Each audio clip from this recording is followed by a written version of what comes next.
for the thousands in attendance and the millions watching around the world. Ladies and gentlemen, let's get ready to rumble! Yeah. What's up?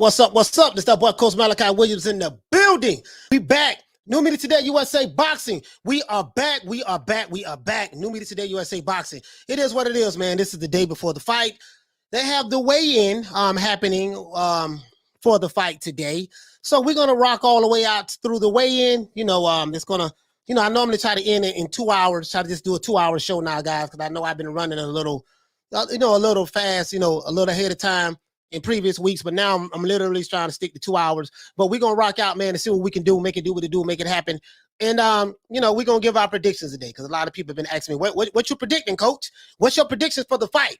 And my prediction may surprise you, you know what I mean? So I'm gonna go ahead and let you guys know what my prediction is for today. Of course, I'm gonna try to do it as unobjectively as possible, give it a little context with my prediction. My prediction does not come with any I don't have a dog in the race, you know what I mean? To the Wilder fans, I like Wilder. I picked Wilder to beat Fury in the first fight. I was wrong. I picked Fury to beat, sorry about that. I picked Wilder to beat Fury in the first fight. I was wrong. I picked Fury to beat Wilder. I picked Wilder to beat Fury. I picked Wilder to beat Fury in the first and second fights. I was wrong. Listening to the experts, listening to the Mike Tysons, listening to all the experts, all these guys who, I don't want to just say Mike Tyson, but listening to all these experts, these guys who are, Hall of Fame fighters, professional, the Hall of Fame trainers, listening to those guys have been wrong both times.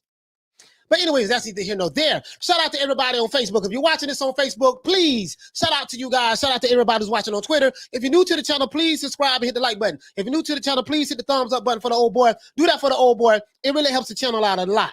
You know what I mean? But I'm going to get into this. We know how we do it. We give everybody a shout out. But before I do, I see we do have a super chat from my main man, Retro Boxing and Documentaries. The stickiest of the icky. You want to smoke with the old boy Rick James? Yeah. Smoke with the old boy Rick James. Anyways, but I want to give everybody a round of applause.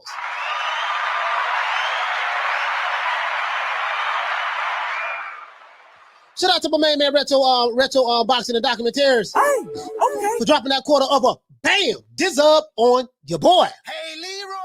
Super chat received. Playtime's over, boy. Retro say, big dog, what's going on, Retro, man? My brother Retro, please subscribe to my brother Retro Boxing channel. I watch his channel every day. I finally caught when he was live today. I've been catching a few of them. But I always watch them on the playbacks because certain channels I always go to. I click on videos and I say, oh, okay, I haven't seen this video, and I look at them. You know what I mean? So that's it. Blood Retro is one of them. This guy knows a lot about the sport of boxing. So today we got to, it's going to be an unemotional event for me. When I make my pick, it's going to be what it is, and that's that. I don't have a dog in the race. Again, I'm not a fan of Wilder. I'm not a fan of Fury. But I have a lot of love for Wilder, even though I'm his biggest critic on YouTube, and I've been labeled a hater, a coon, Uncle Tom, shout out, whatever the case may be. His boxing skills, I have no issues with that. It's the other stuff, but that's neither here nor there. And with Fury, his boxing issues, I have boxing skills, I have nothing with that. It's the other stuff outside of the ring, but that has nothing to do with what's going to happen tomorrow night. So we're going to put all that aside. All you trolls, I want to thank you trolls for watching. I know you think I'm going to give you some shine today. I promise you I will not acknowledge you today. I will not acknowledge any trolls. No more trolls. You get no more fanfare from me. And all of my haters and detractors. And shout out to Deontay Wilder's team. They watch my videos. This is facts.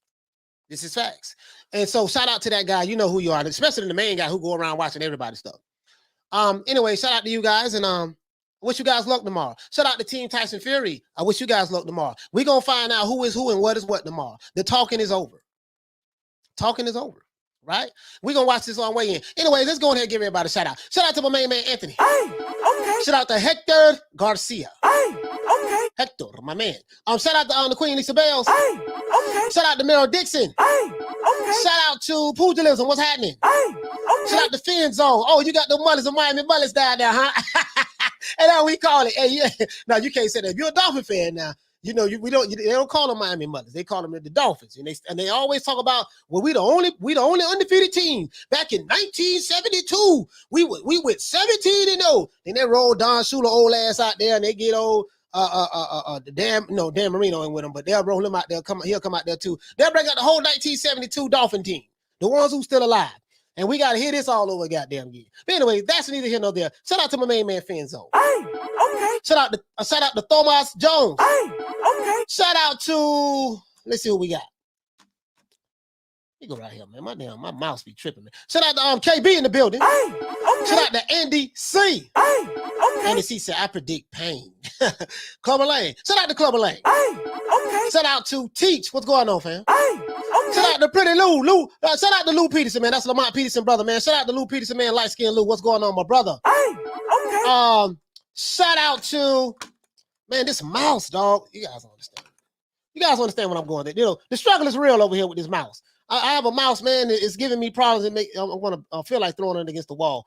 Shout out to Paul Evans, my main man, Paul. Hey, okay. Shout out to Meryl Dixon once again. Shout out to Saul T. What's happening? Hey, okay. Shout out to my brother Big Ron, Ronald Finkley. What's going on? Hey, okay. Shout out to OG, double OG, triple OG, quadruple OG. Hey, okay. Shout out to Rob, Real Shows. Hey, okay.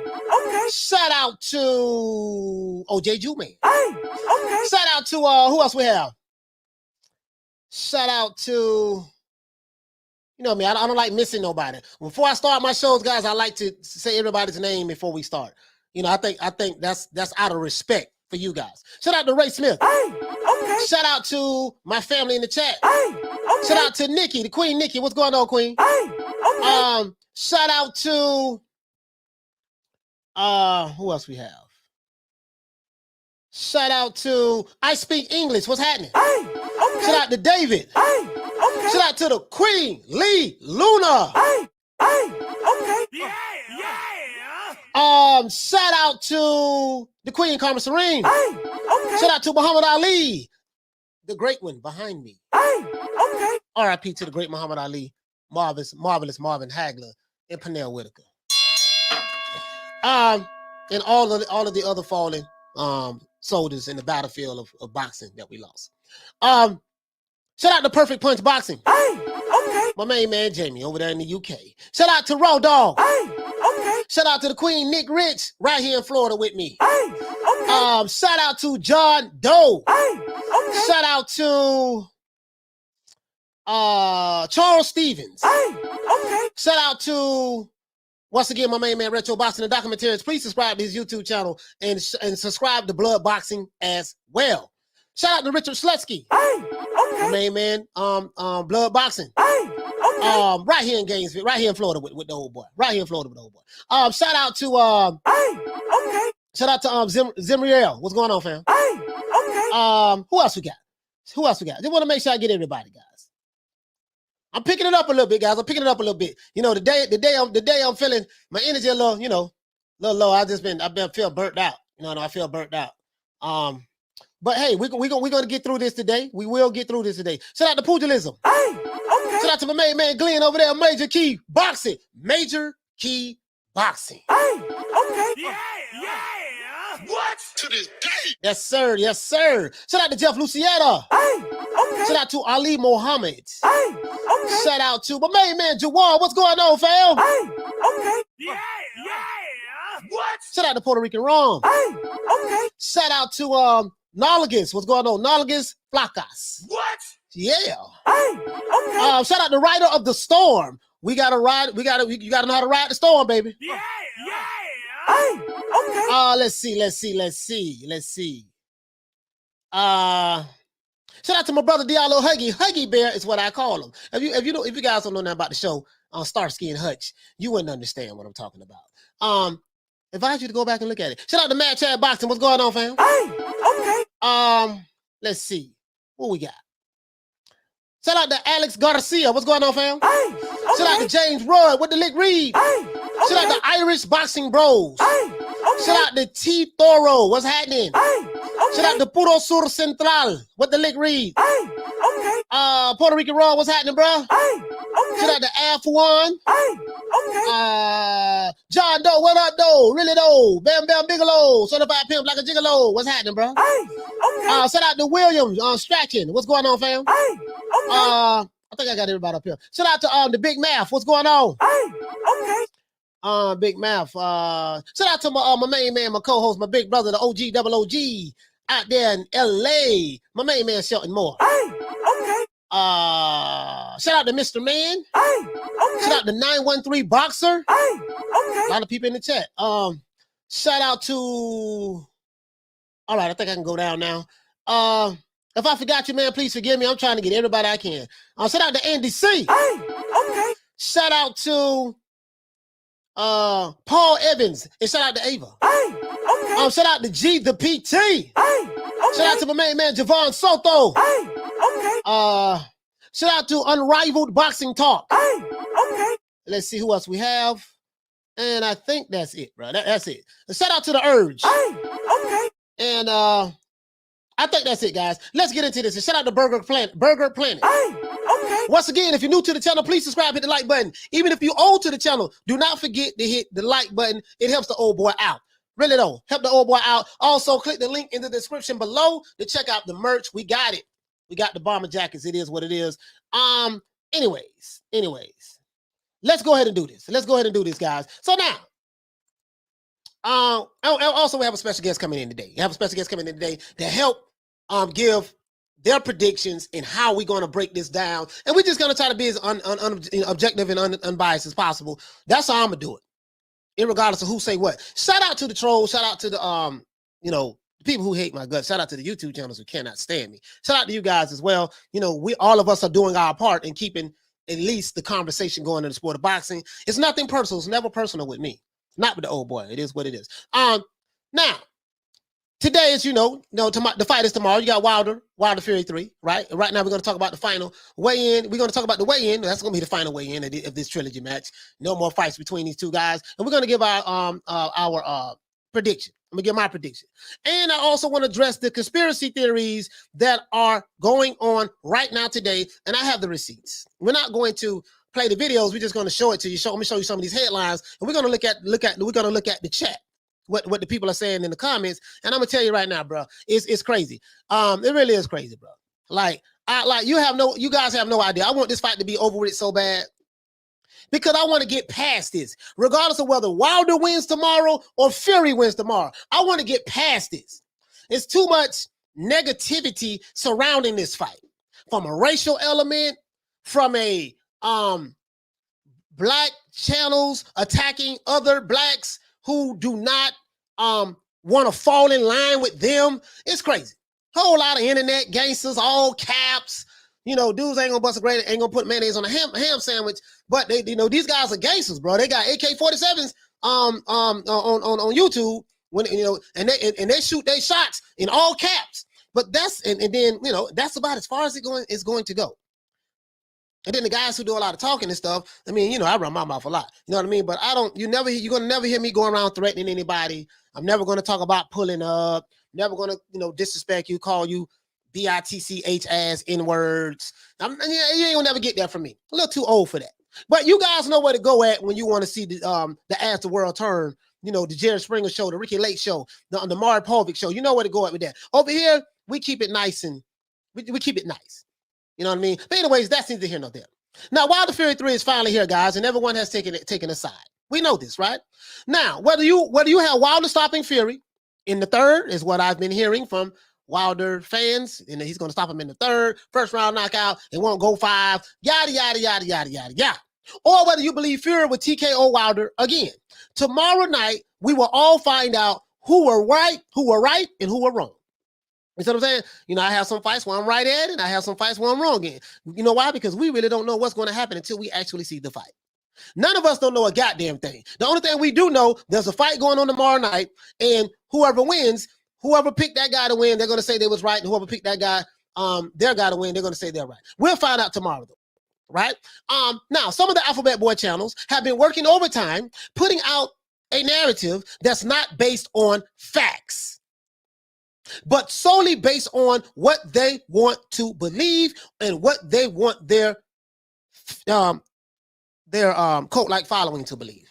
I was going to say something else, but I had to catch myself. Anyways, but that's neither here nor there, guys. You know, that's my word. That's neither here nor there. Let's talk about it. So now, let's get into this, guys. Tomorrow we got, we got prediction time. What's happening, man? Let's see what's up. Let's see what's going on. I'm going today's the chat day. We're gonna go straight to the chat.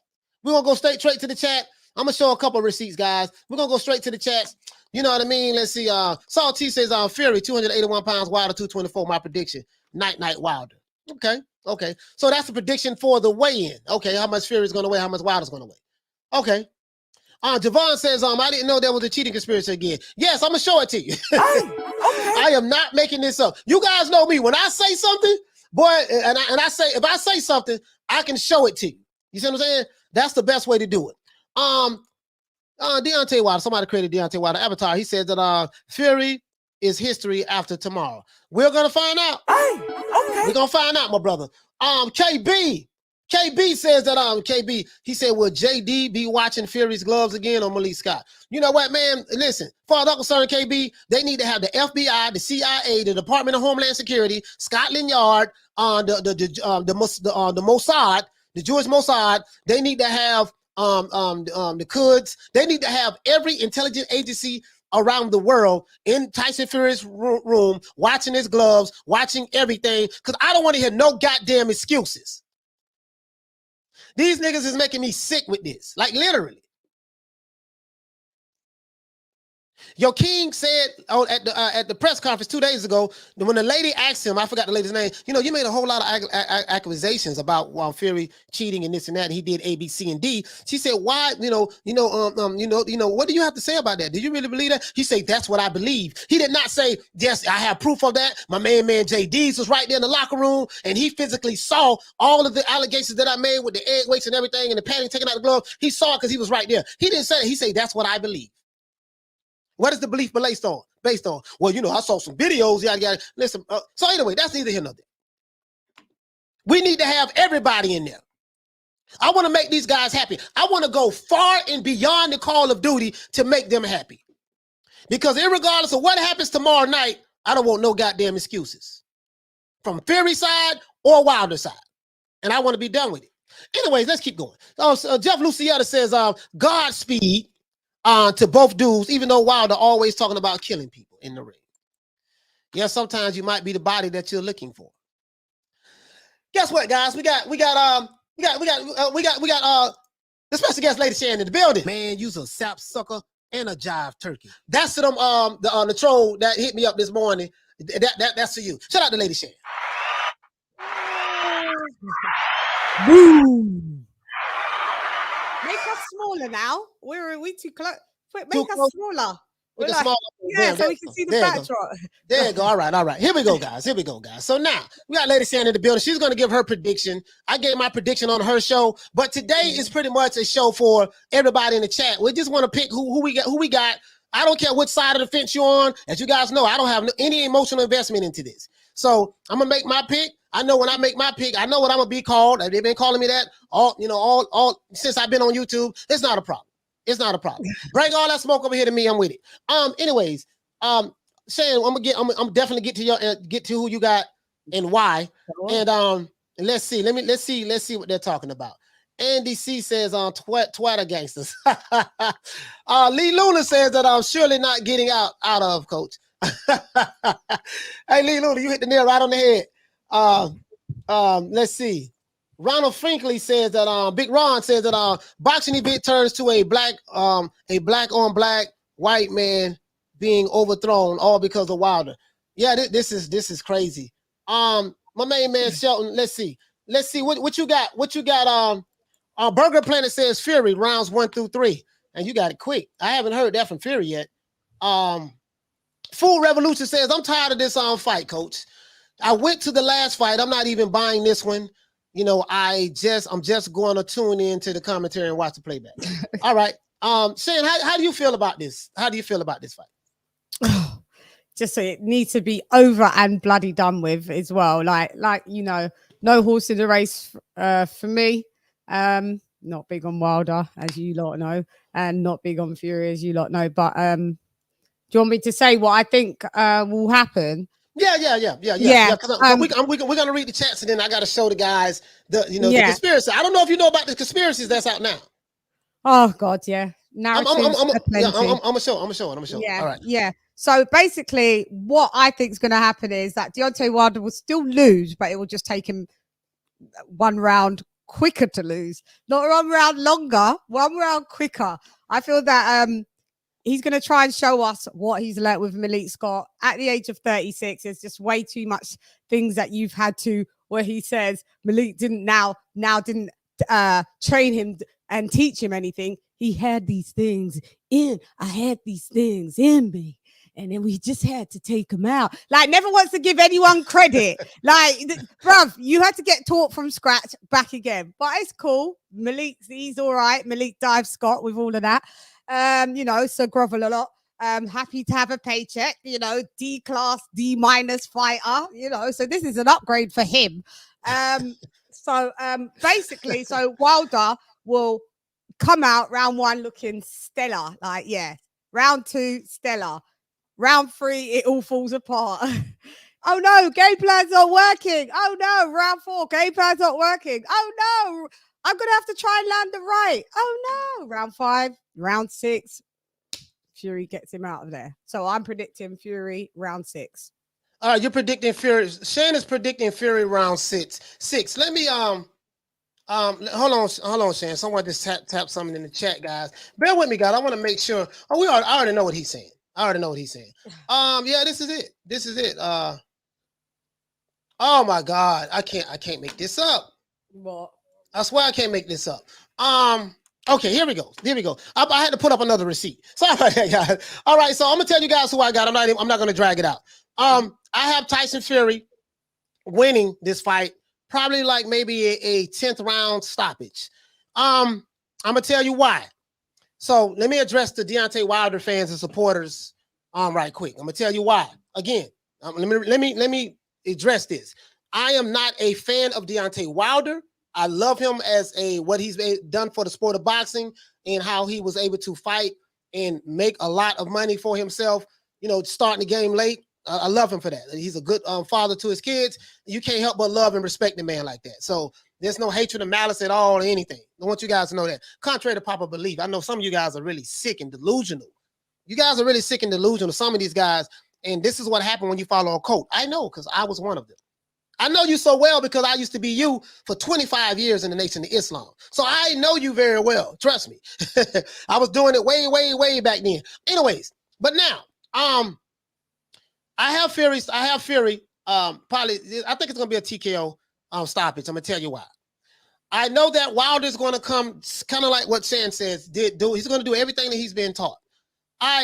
I don't have faith in Malik Scott. If you guys look at any video that I've ever done, I always said that. Malik Scott is a nice guy. He's Deontay Wilder's brother.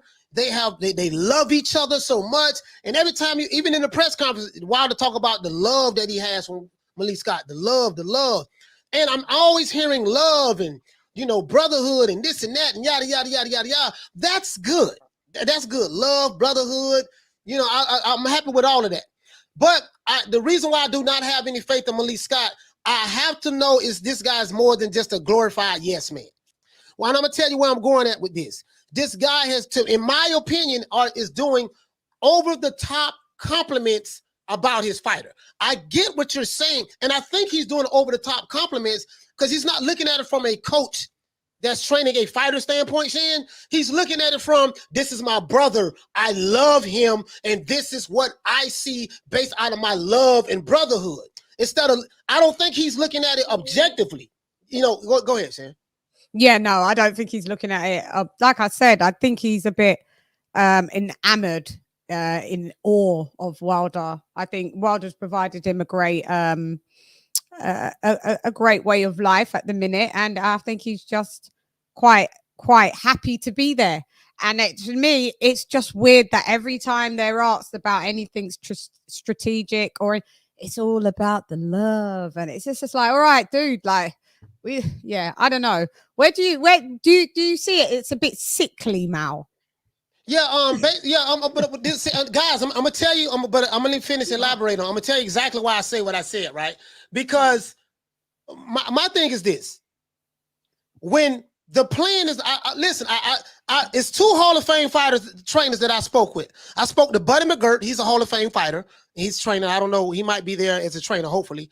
And Tommy Brooks. It's something that they said that stuck right out to me.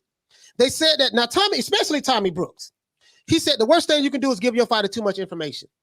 Because if you give your fighter too much information, you want to make the game plan as simple as possible, because what happens is the fighter will get confused, right? Because I don't have a track record of what Malik Scott can do on training with Wilder on this level. Now, if he was training with him and he fought, the other like D-class fighters and stuff like that, like the Arthur Spilkers, the Duhapes, Mains Taverns, if he would have went through that, like as a lead trainer, then I can have something to gauge him on, right? I don't have anything to really gauge him on, so I can only go by what he's saying. And Malik Scott talks very philosophical sometimes. He's very smart. You can tell he's a very smart guy, very wise guy. But when we get down in the trenches and the game plan is not working and I have to dig deep, right? I know what Sugar Hill can do. I know what Sugar Hill can do. I don't know what, and I don't hear Sugar Hill talking about how much him and Fury love each other, and it's just so much love, and we be hugging. They're like Tyson Fury said when Wilder was talking about how much him and the brotherhood he got, how much they love each other. Fury says, man, go ahead and get a room already. Like, you know what I mean? And that's why I'm kind of there at with that. Like, okay, go ahead and get a room. Y'all love each other that much. Okay, cool, but will this love, will this help you make the right decision in crunch time? And you're seeing all of these things that you've been working on, right?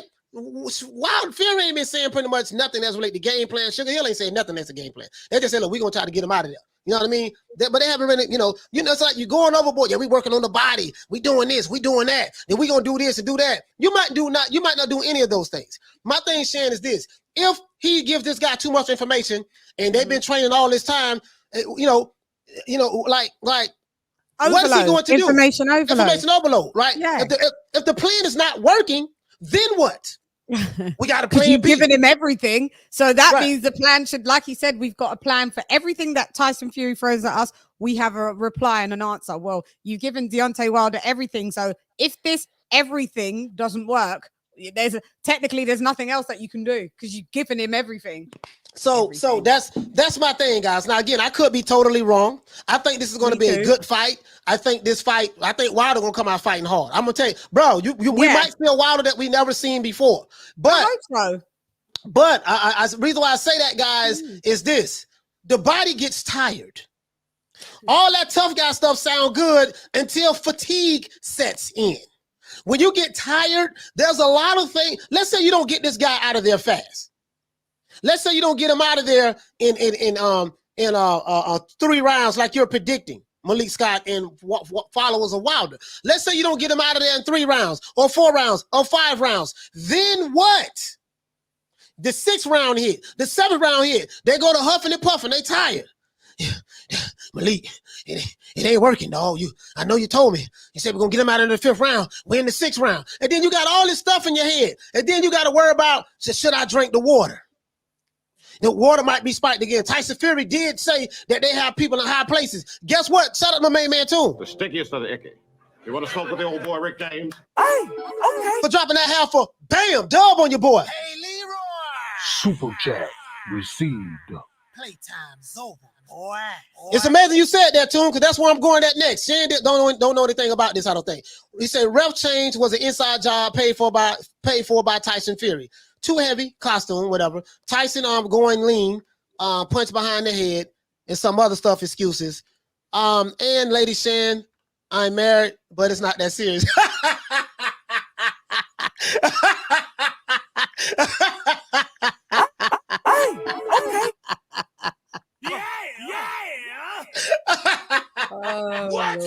I know I'm going to. I didn't even read it. I just had it up there. I didn't read it though. I just see that. That's cool. Hey, listen. Hey, shout out to the Queen Lee Luna. She said, keep those super chats coming to the channel. Going and growing. That's right, Queen. Listen. Hey, listen, doggone. So let's go ahead and get into this, guys. Let's go ahead and get into this because I'm dead serious when I say this, guys. So now, I made my pick, and I told you. I think it seemed like it's going to be information overload. They're working on a million different things, a whole lot of things. And if you're trying to, with anything he come with, we will have a plan for it. Again, I told you guys, Hall of Fame trainer Tommy Brooks, he told me, he said, listen, dude, you know, when I have plans for my fighters, I have plan A and plan B. If plan A don't work, we go to plan B. If plan B don't work, we go to plan A. A lot of times in fights, the plans, sometimes in fights, saying the plan doesn't always work out the way you planned it. So now you got to dig deep. This is going to be a dig deep type fight. I'm telling you, this is not going to be no, oh, we got Fury and we just going to run in there and bam, and it's going to be it. And we just going to go home and get the check. No. And what I'm hearing from a lot of the fanatical Wilder fans, they honestly think that this is what it's going to be. We're going to walk in there, out of there. We're going to, and that's it. And I'm like, dude, if this guy was Malik Scott, the same guy that Wilder knocked out, Shan, well, it was a knockout. The same guy that Malik Scott took a dive. If it was that, I agree with you. Fury is not Malik Scott. It's not going to be he just going to go in there, and that's it, and it's going to be over with. No. But it's we can say it the other way around. Our Fury fans thinking that, Fury just goes and and gets him out of there as well. Like, well, it's more likely. Wait before we get all the Wilder haters. I mean, the ones deemed as Wilder haters. The only reason I say that it's more likely that Fury will get him out quicker is because of what we saw previously. Fury said he'll do it in 2-3 rounds last time. He was off. But I mean, who are we to believe? Wilder or Fury's going to walk right through him, being the bigger guy? Yes, Wilder has put on weight. The taller guy, not by much. Fury's only 2 inches taller, but we have to go by what we've last seen. Elijah Feliciano said, hey, coach, did the Glam Squad make your jacket? Yeah, they made it. The Cosmo and Donato made this jacket. You know I'm Team Bond Squad, Team Glam Squad, Team. You know I'm on their team. You know that. So yeah, they made the jacket. Shout out to the Glam Squad. If you want to get one, Elijah, click the link below on newmediatodayusa boxing.store. You can go there and you can get one of those jackets as well. Exactly. Yes, sir. So, anyways, let's see. Let's keep going. James says, but remember, Wilder gave Fury all kinds of problems with his limited abilities. He only can get better with a better strategy. We'll find out what's what. What fight is it? What fight, James did Wilder give Fury all types of problems? Meaning, I think the first fight, right? Yeah. Yeah. Talk about the first fight because he knocked him down. But does that not worry you guys that he knocked Fury down twice and he got up twice? Does that not worry you that the Wilder supporters? That would scare me. That would scare me. Andy C said Malik ain't taking no dives from nobody. Wilder's just that powerful. He don't even have to touch you when you drop. Yeah, you might have a valid point. All right. Let's go to this conspiracy. He said, Peter Garrett, shout out to Peter Garrett. For dropping that 449. Bam, pound on your boy. Hey, Leroy. Super chat received. Playtime's over, boy. Peter Garrett says, Shan, that what if Wilder lost his power in the right hand and he not knocked out anyone for 2 years? How does he win? Not saying, yeah. This is another thing, though. This is another thing. If he's not able to, all of these experts saying that Wilder's gonna knock Fury out. If he's not able to knock him out, what else? Then what else? Is he gonna outbox Fury? Do you understand what I'm saying? So again, dude, but he's got everything. So you use the left hand. Listen, I'm gonna be honest with you guys. I've listened to these experts, and I went with the experts in the first fight. I listened to the experts, and I went with the experts in the second fight. The experts said that Fury just coming off the couch 3 years. He was 700 pounds, fresh off the pipe. He stepped in the ring after fighting two bombs, and he stepped in the ring against Wilder. Wilder was gonna knock him out, and Wilder was gonna just run through Fury, and we saw that the fight ended up in the draw. It went 12 rounds. Then those same experts, and I'm calling out the pro boxers, the retired boxers, the Hall of Fame boxers, the current trainers, the Hall of Fame trainers. Those same experts who said that in the first fight said in the second fight, "Oh man, well what Wilder gonna do A, B, C, and D," and he also had me fooled. To this day. Remember that famous "To This Day" video with Radio Raheem? You people too. Yeah. You see what I'm saying? Yeah, for real though. But this bum is taking the easy matches. Fight another bum. That's what they say. So like the Clubber Lane, man. Hey, but I listened to those guys, and bro, I was hyped. I could not find anybody that was gonna bet on Tyson Fury. Nobody. Ain't nobody gonna bet on Fury. I'm like, man, I say, man, and I be damned. The thing that I never seen happen happened. He stopped him. And he stopped Wilder in the 7th round. Now these same guys who was wrong in the first fight with their predictions, wrong in the second fight in their predictions. Now we gonna go back again. We gotta be right for the 3rd time. Right? Yeah, I know. And I'm like, I just, bro, I can't do it no more. I can't. I did it twice as well. Yeah. I did it twice, and I just can't now. I can't do it no more, dog. I can't. I'm just being honest with you guys. I can't do it anymore. Call me cool, Uncle Tom. Say what you want to say, man. But when I bring up those receipts, yeah, you guys got to admit, damn, we was wrong the first 2 times. So what make this? What make this it? Shout out to Paul CX for dropping that quarter of a bam dub on your boy. Hey, Leroy. Super chat received. Playtime's over, boy. Shan, Paul CX says if Wilder is at a career heaviest, he's going to lose power. His power comes from his speed. Facts. Power comes from speed because he throw the fastball so fast that by the time you see it, bye-bye, ask Malik Scott. And timing, speed and timing. I don't think people consider that. No, they haven't. They haven't. We're gonna see what's up, man. We're gonna see what's up. We're gonna see what's up. So this guy right here says, if we're talking conspiracy, clearly you don't believe in what you see. What would it take to make you believe that Fury cheated or didn't cheat? I'm glad you brought that up. Silo Silence. Check this out. You said I don't believe in what I see. This is the only problem with that. The only problem with that is Tyson Fury said it perfectly at the press conference. He said it was when they asked about the conspiracies. I hope you watched the press conference. He said that it would have been okay if you'd have just came out with 1 excuse, but you came out with 15 excuses. So when you say conspiracies, my brother, the question I have to ask you is this: which conspiracy am I to believe? Am I to believe the conspiracy when Wilder said that Tyson Fury did not hurt him? That the reason why he wasn't together was because his costume was too heavy. So. Well, I noticed that you focus on the one thing that you guys say Fury did, which is the gloves. But that was not the only reason why Wilder said he lost. He said he lost because the costume was too heavy. Facts. He said he lost because Mark Breeden, he believed, he don't have any facts, he believed that Mark Breeden spiked this water with muscle relaxers. Facts. He said he lost because Mark Breeden threw the towel in. That is a fact. He still could have won that fact. Facts. He said he lost because the referee was a crab in the bucket referee. That's 4. He said he was drunk. Yeah, and the referee was drunk. He said he lost because Fury had egg weights in his glove, which is what you're saying, and he had the padding taken out the glove, right? JD's was in there watching the gloves too, right? He said that the Nevada Athletic Commission conspired against him to allow Tyson Fury to cheat. Facts, that's 8. He said that the Mauricio Suleiman was conspired against him with the WBC to allow him to cheat. So my thing is, when you have he said that Tyson Fury put a juju spell on him. I can show you that too. He said that. So he said 10, 12, 13, 15 different things. So you just can't point to one and say, ignore the other 13 things. You get what I'm saying?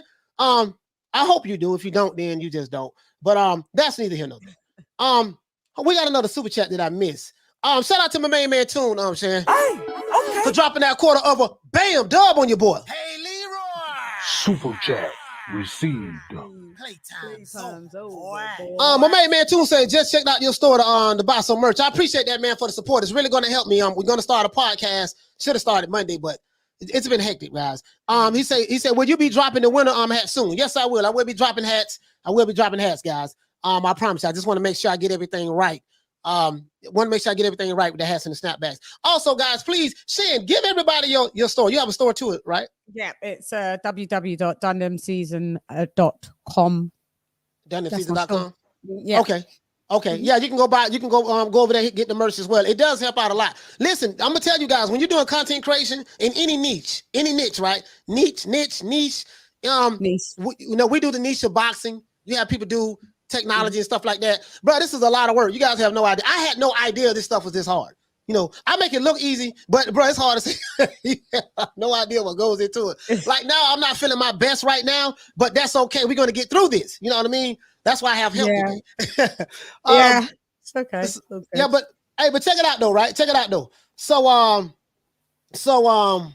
let's keep going. I want to make sure I get everybody. Anyways, let's pull up these. Let's pull up these Receipts. Let's pull up the receipts because I told you guys that there's a conspiracy going on. Now, if you don't know, there has been a referee change in the fight with Tyson Fury and Deontay Wilder, right? Yeah. So, Nevada Athletic Commission, the same people who said that. Hey, that's right, guys. Don't forget to like, share, hit the subscribe button. If you're new to the channel, please subscribe and hit the like button. If you're new to the channel, please hit the like button for the old boy. It really does help us out a lot. Rebuttal Entertainment. What's my man Rebuttal? He said, thanks for the love yesterday, champ. I really appreciate it. Yes, sir. Hey, okay. My man Rebuttal. I got to get him on the panel as well, man. Rebuttal. I got to get my brother Rebuttal on the panel, and I got to get Lou. I got to get light skinned Lou on here too, man. I love to get those brothers on here as well. Yeah, big up to those brothers, man. Please subscribe to their channel. My brother's out there in DC. Yeah, man. He says, shout out to Jose Rendon. What's going on, fam? Hey, okay. Dropping that quarter of a bam dub on your boy. Hey, Leroy. Super chat received. Playtime's over, boy. He said that why would Wilder go to war with an unproven general in Malik in the biggest fight of his career? Lady Shan, could you read back? Lady Shan, you can read the back of a cereal box. Is be happy? Or could read the back of a cereal box is be happy? Typos. I'd be happy. Oh, typos. Okay, y'all. That's what I'm trying to figure out. Shout out to you, Jose. He says Malik Scott turns out to be the best trainer in boxing history. Yeah, he might be Angelo Dundee, Eddie Futch, Georgie Benton, Customado, Ronnie Shields, Tommy Brooks. He might be all of those guys combined into one. He might, and then he might not. So, me guys, and just like my brother Retro Boxing said, Blood, he said, man, we got to get a brother a shot. He might be that guy. And Blood is right. We got to give him a shot. He might be that guy. But what we're not going to do is, if he turns out not to be that guy, we're not going to throw Malik Scott under the bus. We're not going to throw Malik Scott under the bus. We're not going to do that, because prior to the fight, we said that he was the guy. He was the greatest trainer in the history of training, so we can't throw him under the bus, right? But anyways, let's go here. Let me go ahead and share this with you guys. No. Yeah, share the screen with you guys right here. Let's go right here. My good brother, I'm trying to get him back into our organization, the LDBC. I'm trying to get him back into our organization, the LDBC. They kicked him out. Jabba the Hutt kicked him out. But I'm gonna call Jabba the Hutt, see can I get him back in there. This brother right here, he's been spraying all kind of stuff. He said right here, as you can see right here, how would Tyson Fury cheat this time? Like, they really believe this stuff. Like, these guys are really. And then when you look at the comments, all I want is a fair fight. My life is predicated on who wins and who loses. May the best fighter win. Let's see what else he got. There's some people in here. He said, yes, his legs was weak when he got in the ring. I noticed that, but I told my brother something is wrong with Wilder. Okay, you know what I mean? He say, for now, the difference is going to be they will ignore what Fury does and penalize or disqualify Wilder. Now, this is the crazy part about that is, Shan, this comment right here, because in the first fight, last time I checked, the crab in the bucket referee, he took a point from Tyson Fury. Am I right? The first fight. Yep, he did. Right. Yeah, Jack. No, that wasn't Jack Reese. That was Kenny Bayless. Kenny Bayless. Right. So they changed the referee and they changed one of the judges. Mm-hmm. So now, because the referee was changed and the judge was changed, this means that the fix is in, and the judge that wasn't changed by Al Heyman. It was changed by Team Fury, and this judge is going to rule in Fury's favor. The only problem with that is you guys say that Fury's going to get knocked out. So it's not even going to go to the judging. So I wouldn't even worry about the judges, Shan, because according to you guys, he's going to get knocked out in the third or fourth round anyway. Exactly. So we don't worry about the judges. We don't worry about the judges. And guess what? Mm-hmm. We can't worry about the referee. Why we can't worry about the referee? Because you're going to get knocked out. So that's it. Because he's going to get... So he's going to get knocked out anyways. So since he's going to get knocked out anyways, it doesn't matter. It doesn't matter who the referee is or who the judge is, because Wilder going to knock him out anyways. Exactly. Wilder going to knock him out anyways. So it is what it is. Great point. Diallo Huggy said the Jared Anderson rumor about KO and Fury a few months ago by Wilder supporters has recently been debunked by Jared himself. Yes, I saw that. Jared Anderson said that he did not knock Tyson Fury out in sparring. And I told you guys when it was said, this is coming out of Wilder's camp. And this is what I told you guys, like, listen, you can't listen to all of the hoopla and this, that, well, this what happened, and this what they said. You always have to question the source from where it comes from. Of course they are going to say that. They are going to, because they're trying to spin their narrative, you know, in order to get everybody excited and hyped up about this fight. So here we go. This guy here says Fury didn't cheat in either fight. Wilder got knocked out because he's a bum. Okay. Let's see. This guy here says Fury's gloves are the elephant in the room. This other guy says Fanon has been on suicide watch for the last 18 months. I hope he recovers one day. Have you noticed that Jay Diaz is absolutely a part of the checking glove team? Yes, it's amazing. It's amazing. So listen again, guys. I want them to have the CIA, the FBI, Department of Homeland Security, JD's, Louis Farrakhan, Young Pharaoh, every member of the LDBC, the members of Black Lives Matter, have all of those guys in there to check the gloves. And also make sure that, and while we at it, let's go over there to where the Glam Squad is at. Make sure that this costume is not too heavy. Make sure that this costume is not too heavy, right? Got to weigh it in tonight. They got to weigh the costume in separately tonight. And make sure that we test the water. Whatever water Wilder's drinking, we need a what is it? Chemist or whatever to come in, test the water. As a matter of fact, don't drink no water the night of the fight. Because what Fury said he had people in high places, right? So this is what they're discussing. I haven't even watched the video, guys, but I'm just showing you like this is ridiculous. Let's keep going. Let's keep going. Because I got something else, Shan. I got something else. Some of my main guys. Also, now this is to our good brother. Sorry about that, Shan. I didn't mean to do that. This is to our good brother. Blue, our good brother Blue. You know, he's at the fight. My good brother Blue, right? He's at the fight. And this is wild. And you see Malik Scott right there in the background. And he's been talking about this week as well. Referee and judge changes, press conference, thoughts, and more. Let's go down right here. Here we go right here. He said when it's all over, Vegito, he said Vegito needs they talk about Vegito. If you don't know that about Dragon Ball Z, Vegito is when Goku and Vegeta come together and fuse together. But that, you know, I knew nothing about Dragon Ball Z. Here it goes. This guy here said Blue should be the ringside commentating on this fight. Good work, bro. Because he interviewed Wilder. He got an interview from Wilder. Let's see. This other brother said Wilder's look like an absolute tank. He means business. This is going to be a good fight. That's good. You know, everybody's saying they're happy. There's some other comments on here that I saw. I think it was from another page. We're going to get to that. You know, because some of these guys are saying now, you know, the fix is already in, you know, but this is a good interview by Blue. I haven't seen it, you know, but apparently his fans is happy and that's all that matters. Let's see. This guy right here says, this is Malik Scott. Malik Scott says that Deontay is 10 times tougher than Tyson Fury. Now, this is the issue that I have. We're going to get to the receipts. The issue that I have with this, Shan, is this. I'm going to be completely honest with you. The issue that I have with that is this. You know, Malik Scott, he sounds like a hype man to me. I'm just being honest with you. That's what he is. He sounds like a hype man to me. He's 10 times tougher than Fury. He's 10 times more skilled than Muhammad Ali. He'll knock out all the greats, this and that. Yeah, he's got pom-poms, rah-rah skirt. Yeah, man.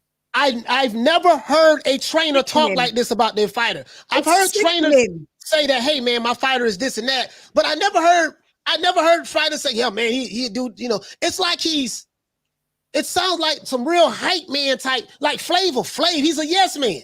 He's a yes man. This is my opinion on it. This is my opinion on it. You see what I'm saying? Alex says, let her talk, bro. Oh, okay, Alex, you want to hear Lady Shan? Go ahead and talk, Lady Shan. Alex, I am speaking, but Mal's making some great points. It's his show. We're listening. And I'm laughing because I usually watch this at home. Well, I am at home, but I laugh in the privacy of my own. Now on the show, laughing. Yeah, just go ahead. I'm just going to laugh all the way through. Alex, Alex, are you happy with that, brother? You know. He want to hear you talk. Go ahead and say so. Go ahead and say so. Alex, okay. Oh, All right. God. All right. Eric say Blue's the #1 journalist in the world. Okay. All right, my brother. Okay, my brother. You know. Anyway, so Malik Scott is saying he's 10 times this and 20 times that, and yeah, he's Voltron. We come together. He's Voltron and this and that. And I'm like, dude, my man, dude, this is hyperbole. This is hyperbole to the umpteenth degree. And Lord, I'm gonna be honest with you guys. I don't trust that guy. Neither do I. It's snaky, it's smarmy, it's slippery, it's serpent like you just there's something wrong. You know how I feel about all of that. Yeah, I don't trust them guys. Yeah, they're on some next type of stuff, man. They're on some next level. Where's my phone? Oh man, come on, what I did on my phone. All right, anyways, because I'm gonna let you guys hear this interview. This is Bob. Where's Bob. Get your phone. Yeah, I want you guys to hear the interview with Bob Arum. No, go get your phone. No, let me know if you can hear this. Let me know if you guys can hear this. Let me turn up Bob Arum because you might can hear it. Hold on now. This is Bob Arum, guys. This is Bob Arum. They're asking about the referee change. Now, this is our key TV, as you can see. Wilder versus Fury 3, referee and judge change. Mysteriously changed without Deontay Wilder team and Bob Arum knowing. Why? So this is now in copywriting. I told you guys I'm a professional copywriter. In copywriting, this is what you call a curiosity headline. Curiosity headline. I don't know if you know that or not. This is a curiosity headline. So this guy right here says lies. So much money moving there. There's no way he doesn't know. He don't believe Bob Arum. He said, can't believe that guy is 90 years old. He said, man, check this out, man. These dudes about to pull some shenanigans again. Need to be watched like hawks. So this guy believes that, hey, they're gonna pull some shenanigans again. You know, flim flam. They need to be watched like hawks. That's why I say we need to have everybody in, and the National Guard, everybody. This guy right here say they done that in case the old refs and judges were compromised. Okay, so this guy's saying that Wilder and Fury them did that just in case. No, Wilder's team did that just in case the old referees and judges was compromised. This guy right here says we'll see. He said, well, if we see that the ref favor one fighter over the other fighter, then we know why the ref and judge changes was at the last minute. That's what I hate about boxing. It's so corrupt. And he's right about that. The sport of boxing is so corrupt, but we don't know anything. Let's hear what Bob Arum said right here, guys. I'm going to see if you guys can hear it. I'm laughing already because he don't give two shits. Versus Fury 3 fight. Why was there a change of a referee and a judge at the last minute? I really couldn't answer that because I don't know. I think you'd have to ask the Nevada Athletic Commission what this. I mean, maybe a guy got sick or he had family obligations. I have absolutely no information about it. So he said that he has no information about it. Then they asked Malik Scott. Comfortable with the referee that's been picked in the situation because obviously you guys aren't going to ever stop it. A referee stop. Yeah. Well, I mean, that's all. Like, that's their business, man. Like, my business is to have Deontay always mentally ready. So Malik Scott just brushed it off. He said that's their business about the referee and the judge and stuff like that. He said his job is to have Deontay Wilder all the way ready and stuff like that, right? So, but this is a curiosity headline. Curiosity headline mysteriously changed without Deontay Wilder's team and Bob Arum knowing. Why? Question mark. It's a curiosity headline. Actually, it's a pretty good They would know. That's the thing. They would have to actually, they would know. They are aware. Deontay Wilder's team is more than aware of it. Right. They're aware. Yeah, they are aware. You know what I mean? So and that's what it is, guys. So this is some of these conspiracies that's coming out. This guy right here. This guy right here is something else. This guy right here. Wilder Fury 3. Canceled referee and judge. New ref. Then when you go down here.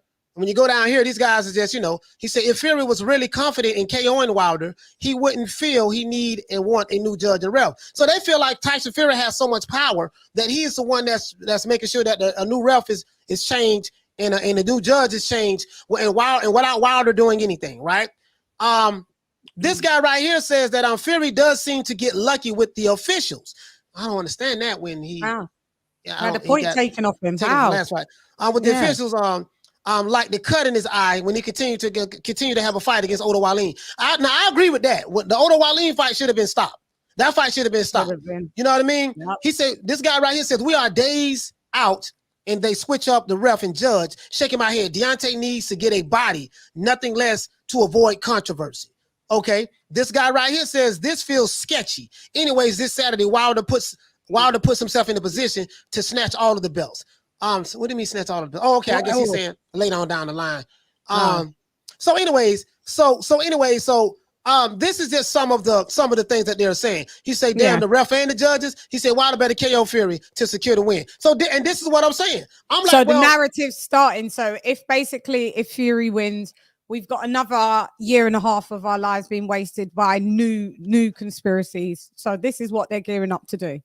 Cool. Right. So this is the setup, guys. I'm telling you guys now. You're hearing tomorrow's news today. This is what it's going to be. If this fight does not turn out the way Team Bomb Squad, Team Glam Squad, Team LGBT, Team LDBC, if it doesn't turn out the way they want it to be, this is what they're going to say. I'm telling you guys right now.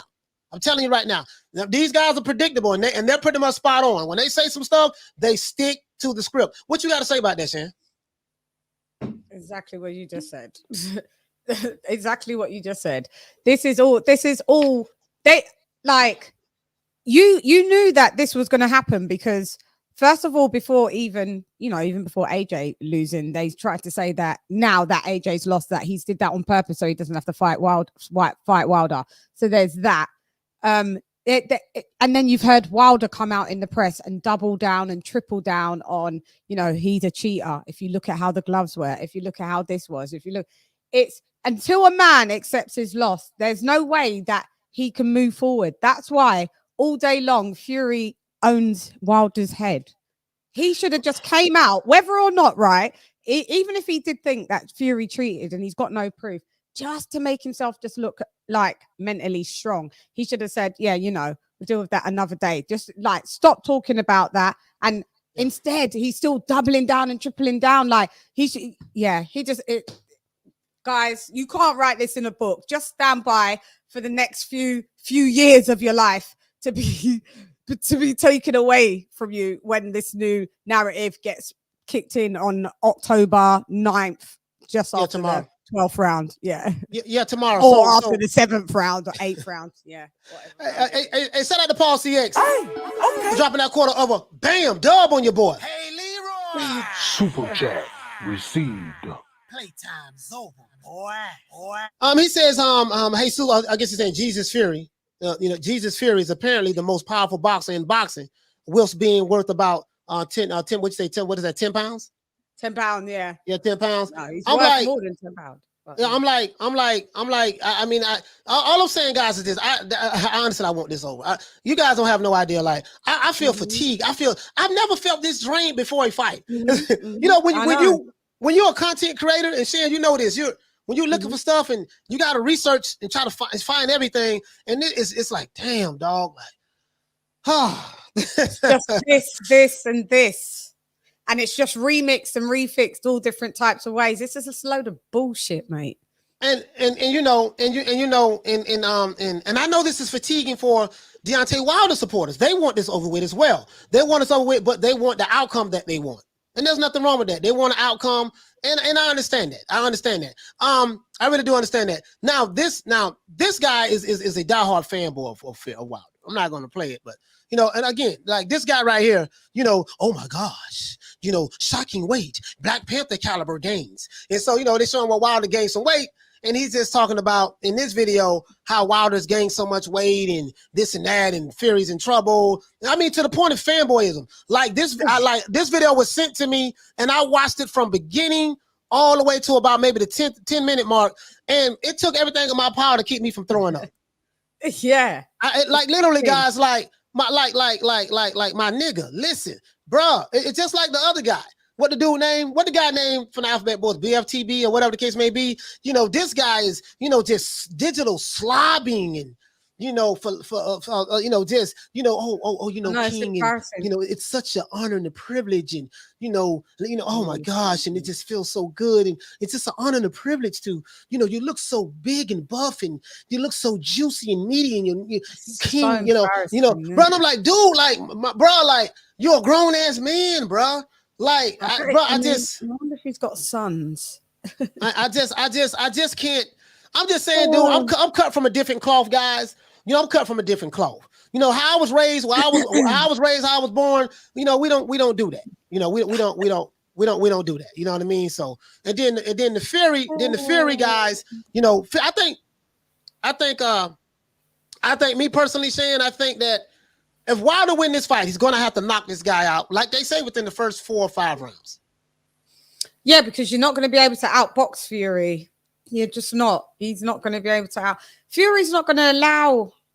Well, I think Wilder will knock Fury down. I just don't think that's where the fight ends. I think Fury, whether he gets knocked down, he gets up again and finishes off. But that will only happen if Fury lets Wilder stay in the game. The longer, in my opinion, the longer it can work both ways, Mal. The longer that Wilder's in the game, he's still dangerous. He's still got that equalizer. It doesn't matter. We've seen him delete people when it got to round 11. Like, you know, so it doesn't really matter. But then you could also say the longer that you have Fury in the game, you're not going to, and you can't land the right, then you're outboxed. So this fight, in a way, is 50-50, you know. Well, I'm gonna be honest with you. I think both fighters, Deontay Wilder, shout out to the Queen Lee Luna. Hey, okay. Yes, guys, if you're new to the channel, please subscribe, hit the like button. If you're new to the channel, please subscribe, hit the like button. And also, guys, shout out to everybody on Facebook and shout out to everybody on Twitter. Shout out to my main man Charles Stevens. Hey, okay. Dropping that $2. Bam, super chat on your boy. Hey, Leroy. Super chat received. Playtime's over, boy. He said Wilder fanboys may have to be put in a padded room. This is what we're gonna do, guys. We're gonna open up the panel. I want to open up the panel as well. Anybody want to come in? We're not gonna have a lot of people. You're gonna have to show your face in the background because we these trolls. You know, I got a lot of haters over here. They like to show. They like to show private part pics and stuff like that. We ain't, you know. As a matter of fact, no, you know what? No, we're not gonna do that. I'm not gonna do that. I'm not gonna do that today because I got a funny feeling. I'm not gonna do that today. You gonna be I'm sorry about that, guys. Sorry about that, guys. I'm not gonna do that today. Not today. Anyways, listen. Let's see what you say. He say if the fight is 50-50, it's just for all of the people to start betting on Wilder. I think it's around 80-20. Another thing, guys, is this though. Honestly, I have this fight a 50-50 fight because I think Wilder's going to come in a whole lot better than the second fight. I'm going to be honest with you, Shane. He's going to fight hard. But Fury's going to come in better as well. So 2 guys are going to come in at the top. Whoever can execute that game plan is going to be the guy that wins. But both, I'm going to tell you something you might not have noticed. Both camps are saying the same thing. We're going to have to knock each other out. Yeah, we don't really want to see 2 heavyweights go to points. Not usually. That's not what we really want to see. We want to see a knockout. And like we said, because we ain't got a horse in the race, I don't care who gets knocked out. So get it over and done with. So this is the thing. This is the thing. This guy here says, Jonathan says, I guess the LDBC. No, sir, I'm a certified member. I'm a certified member of the LDBC. The Alphabet Boys is what I call them. I'm a certified member, brother. You didn't know that? Yeah, he's late. He's late to the party. This Fat Apple says, I love this show, but this fight isn't 50-50 in a million years. We're gonna find out tomorrow. It is because it's been it's been nearly 2 years since they've last fought. It would be 20 months. It's 20 months. It's 50-50 because it's basically 2 new fighters again. Like, with stats wise, usually, you know, the rematches are won by the person that won the first fight. We get it, but we're on a trilogy. It sways things to different sides. I'm going for Fury for the win, but don't be surprised with all other stuff. You're going to get a better Wilder. You are going to get a better Wilder. Definitely. And you hopefully don't get a complacent Fury. This is what I'm saying. So pretty much it is 50-50. Now this brother right here, he says Fury couldn't stop Wilder while he was drugged. won't stop him with a clear-headed. This is the thing, though. Magnificent. This is what I have to address for that. We don't know what the outcome of the rest of that fight would have been, my brother, if the referee wouldn't, if Mark really wouldn't have threw the towel in, right? So I know that you are of the belief that Wilder would have came back and knocked him out and stuff like that, and that's fine. And he wasn't drugged because they did a drug test and they both passed VADA. So unless you know something different, magnificent that I don't know, then and the rest of the world, then you know you may as well release the proof because someone better. And another thing, Map, is this. We don't know if his water bottle is going to be drugged with muscle relaxants again. So, you know, that's what he said. They found nothing in his system to support that. But hey, man, it is what it is. But we don't. Invisible. They got the new tech. Haven't you heard of that new technology where you can drug people, but it doesn't come up on tests at all? It's the new invisible. So they'll use the same drug again, you know, the one that just doesn't show up. You remember the one I was telling you about? Yeah. The one that just doesn't. It disappears right after. It disappears. Yeah. You know, the Irish Boxing Bro says that Wilder put on too much muscle, which will destroy his legs worse than last time. Dude didn't learn anything in the second fight, and the ref will have to step in, even if the Wilder can't stand. Listen, we don't need the ref stepping in doing anything.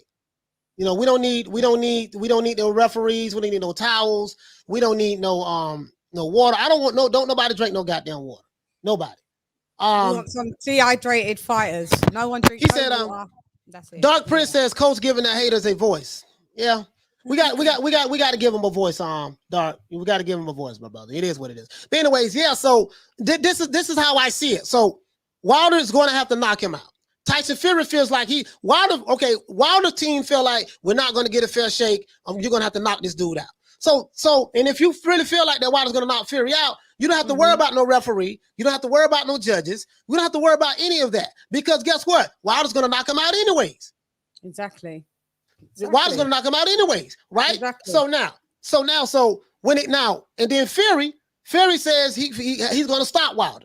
You know, he's going to stop Wilder. So we know Malik Scott, let's say it does go Fury's way. We know Malik Scott is not going to throw the towel in. So how is he going to stop him? The referee is going to do his job. Irregardless of how we feel on the internet, the ref is going to do his job. So we both guys, you know, irresistible force up against an irremovable object. Something has to be. Yeah.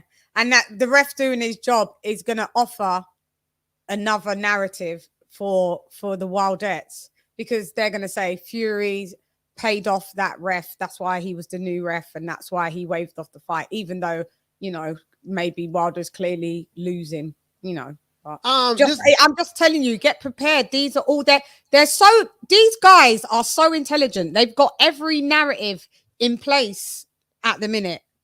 Let me address my brother James. He said, Coach, listening to you, I think you believe Fury cheated. No, sir. If that's what you heard from me, no. I do not believe Tyson Fury cheated. I have several videos saying that. I do not believe Tyson Fury cheated. I have not seen 1 ounce of proof from Deontay Wilder that showed that he cheated. You showed me I have not seen that. I have not seen any proof that Mark Breland drugged this water bottle. I haven't seen any proof of that. I have not seen any proof that this costume wore his legs out. I have not seen any. Well, that would be subjective to him. I have not seen any proof that Fury had egg weights in his gloves.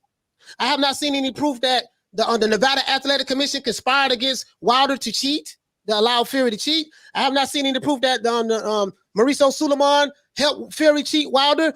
I have not seen any proof. I haven't seen any proof of that. I believe in proof. So when you can show me documentation and say, yeah, this is proof that Mauricio did this. This is proof that, and Wilder said he had the proof. I didn't see any of that. So I'm not gonna lie to you, brother. I don't believe that at all. I don't. I'm just being honest with you. Now, you know, they can say what they want to say, and it's cool. I love these guys. If you're new to the channel, please subscribe, hit the like button, and don't forget to hit the like button. And shout out to everybody on Facebook. Shout out to everybody on Twitter who's watching this. Let's see. D-Style Boxing. What's going on, fam? Shout out to my main man. Shout out to D-Style. Hey, okay. D-Style in the house. Let's see. Let's see what he say. He didn't cheat. No ounce of proof. TBF says, oh my God, he didn't cheat. No ounce of proof. Oh my God. Okay. Now this is another thing. This is another thing, guys. This is to the Wilder supporters. This is to you guys. And this is to the conspiracy theories. All the conspiracy theories out there, right? We know that Wilder's wearing another costume. Why? Why are you wearing another costume when the costume was one of the reasons why you said you lost the fight in the first place? It drained your legs. This is what I want to know. I don't want to see him wearing no costumes. I want him to have be 100% this fight. I want to clear all doubts. I want this to be a clear all doubt, type of fight. But I know it won't depending on which side of the fence you're on. I don't get into the conspiracies and stuff, guys. To me, it's all bullshit. To me, it is. But why is he wearing another costume like that again? This guy right here says TBF. Say new media, bruh. Please just stop it. Hey, yeah, brother. I can see him. He just keeps going on like he's yeah, brother. Brother. I know you probably one of the alphabet boards or something like that. It's fine. It's fine. You can stay. Go ahead. I'm not going to address you anymore. You know what I mean? That's just how I feel. You know what I mean? I'm not going with the narrative. And you guys, they do a lot of deflecting. You ask specific questions. And they do a lot of deflecting. So you say, hey, look at this video. Okay, show me a video where the Nevada Athletic Commission conspired. Right. Show me a video where the WBC was in on the conspiracy. Show me a video where the actual egg waste was put in the glove when JD's was right there in the locker room. Show me those videos. If you can't show me those videos, everything else is just conspiracy theories. And that's just how I feel about it. And you can say what you want to say. You can call me coon. You can call me Uncle Tom. You can call me sellout. Say what you want to say. It doesn't bother me. I really love you guys. I really do. This shit is funny. It's hilarious. Shout out to the Supremists. What he says on the Supernatural. Hey, okay. For dropping that quarter of a bam dub on your boy. Hey, Leroy. Super chat received. Playtime's over, boy. He says Fury needs to come out and one of Wilder's on Robo costumes. Also, people sleeping on the undercard. Yes, the undercard. Let's talk about the undercard. The undercard. I ready to talk about that. Shout out to Charles Stevens. Hey, okay. For dropping that $2 bam super chat on your boy. I appreciate that, fam. Hey, Leroy. Super chat received. Playtime's over, boy. Let's see. Shout out to Mizzle. He says shout out to Coach Shan. If Fury wins, I can't wait for the excuse of the alphabet boys come up with something like Fury used on telepathy to brainwash Wilder in the rounds with his head mess. Yeah, we're not gonna get caught up in the conspiracy theories, guys. As a matter of fact, let's forget the conspiracy theories. Tomorrow is gonna tell it all. And I don't want to keep reveling on the past. Tomorrow it's going to tell the story. Irregardless of what or who, tomorrow's going to tell the story. Now let's look at the undercard. This is a good undercard, Shan. I don't know if you checked it out. And I know we looked at it earlier, guys. This is a good undercard. We got F.A. Jabba. I'm gonna be honest with you guys. Frank Sanchez. That one's 50-50 for me. I'm gonna be honest with you guys. If F.A. Jabba cannot knock out what's the guy he's fighting again? The Cuban brother. Frank Sanchez. I'm gonna tell you something, guys. I don't know how that's gonna turn out, bro. Because Frank Sanchez can fight, and I think as the fight goes on, let me see. Let me look up. He's the better boxer. Not prediction. He's the better boxer coming from the Cuban school, obviously amateur pedigree on a trillion. Good couple hundred fights in his arsenal. Yeah, so. But then you've got F.A. Jagba that has a lot of power, holds that power in the right hand. So yeah, it's another kind of like he's kind of like a mini Wilder, isn't he? So yeah, pretty much. He's kind of like that. Let's see. All right, here we go right here, Shane. I got it right here, guys. Got it right here for you guys. So check this out. So this is on CBS. It's a Tyson Fury versus Deontay Wilder odds. Yada yada yada. They got the odds here. We ain't gonna get into all of this other fluff. Main card, of course. Now we have Jared Anderson versus Vladimir Tereskin, heavyweight. They got Jared Anderson as a minus 1,500 underdog. I mean favorite. Sorry about that, favorite. Yeah, well, this one looks like it's just a builder. Jared Anderson will get the win on this one. I'm almost sure of it. Listen, guys, you know how I feel about Jared Anderson. I got Jared Anderson being the next American heavyweight champion. Yeah, he's very talented. He's very talented. We need some more talent in the U.S., bro. Like from a heavyweight standpoint, we really don't have any talent. Can't just over depend on Trevor Bryan. You can't. It's not fair on him. It's not fair on him to bear all that weight of the world on his shoulders. It's not fair. Yeah, ease him up a bit. You got to. God. Y'all gonna know, man. Hey, shout out to Milani. For dropping that quarter of a bam dub on your boy. Hey, Leroy. Super chat received.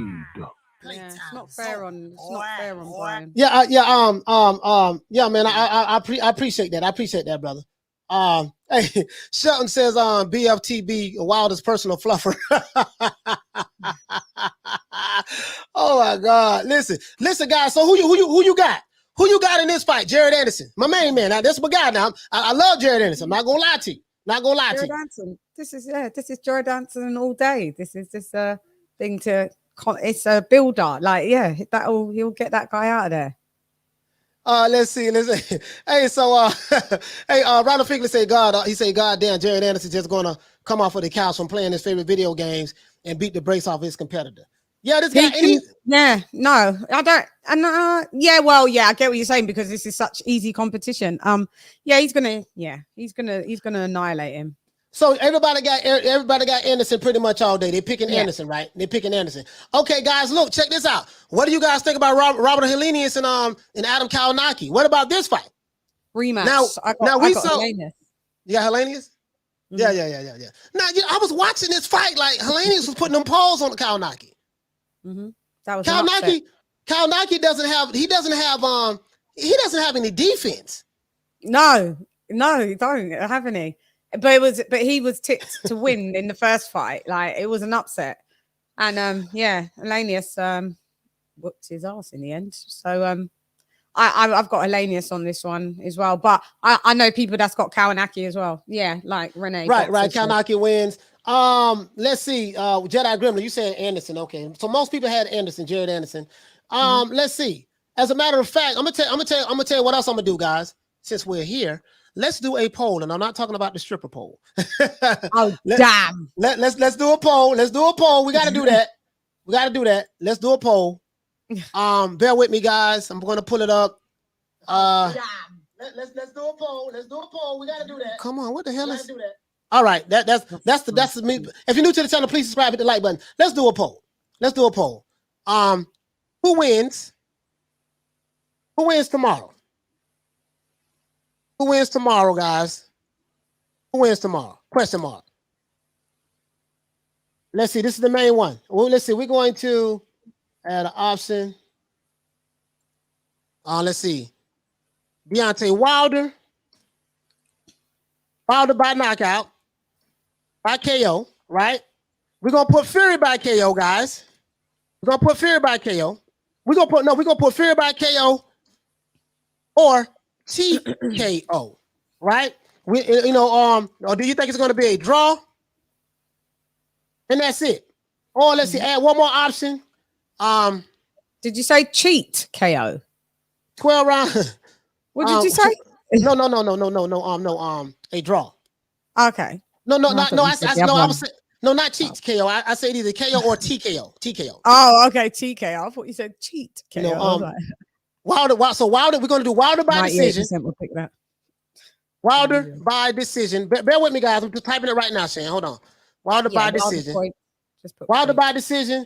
And I think, you know what? It's only allowing me to do 4. So I did. Is it? Yeah, I think it's 4 in that. So you can do like Fury KO, KO, Fury draw. I mean, Fury KO, Fury decision, Wilder KO, Wilder decision, and then 5 is on. I'm gonna eliminate the draw. I'm just gonna eliminate the draw. Yeah, just take the draw out. There we go, guys. I just dropped the poll right there, guys. You guys go ahead and get to it, man. Okay, now Robert Helenius and the Kalinowski. So you said you got Helenius? Yeah. Okay, this other guy said Kalinowski is slow as hell. The thing that get me with Adam Kalinowski, guys, I'm gonna be honest with you guys. He has no defense. He can't move. He doesn't move his head off the line.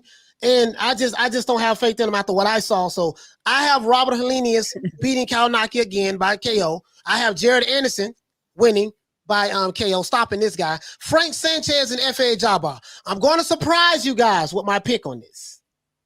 Who you got, Shan? For what? F.A. Jabbar versus Frank Sanchez. Yeah, I've been back and forth with that. I think that's a 50-50 one. I think Sanchez just edges it because he can box and he's got power. Okay. And with a Jabbar, he's got amazing power.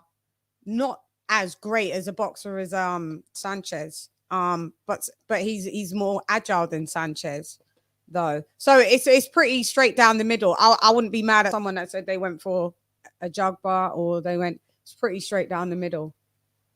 This brother here said, you know what? I'm not even going to answer this guy. This guy, I think you're trolling at this point. To be honest with you, you know, I'm not even going to address. I'm not even going to address this troll. Shout out to the trolls for watching, though. Shout out to the trolls for watching. Hey, if you left a super chat and I didn't see it, I do apologize, guys. I do apologize. Sorry about that. Okay, now let's go to who else we got. We have Tyson Fury versus Deontay Wilder. I just put a poll up right there, so we already know. Right here, Frank Sanchez he's favored by -180.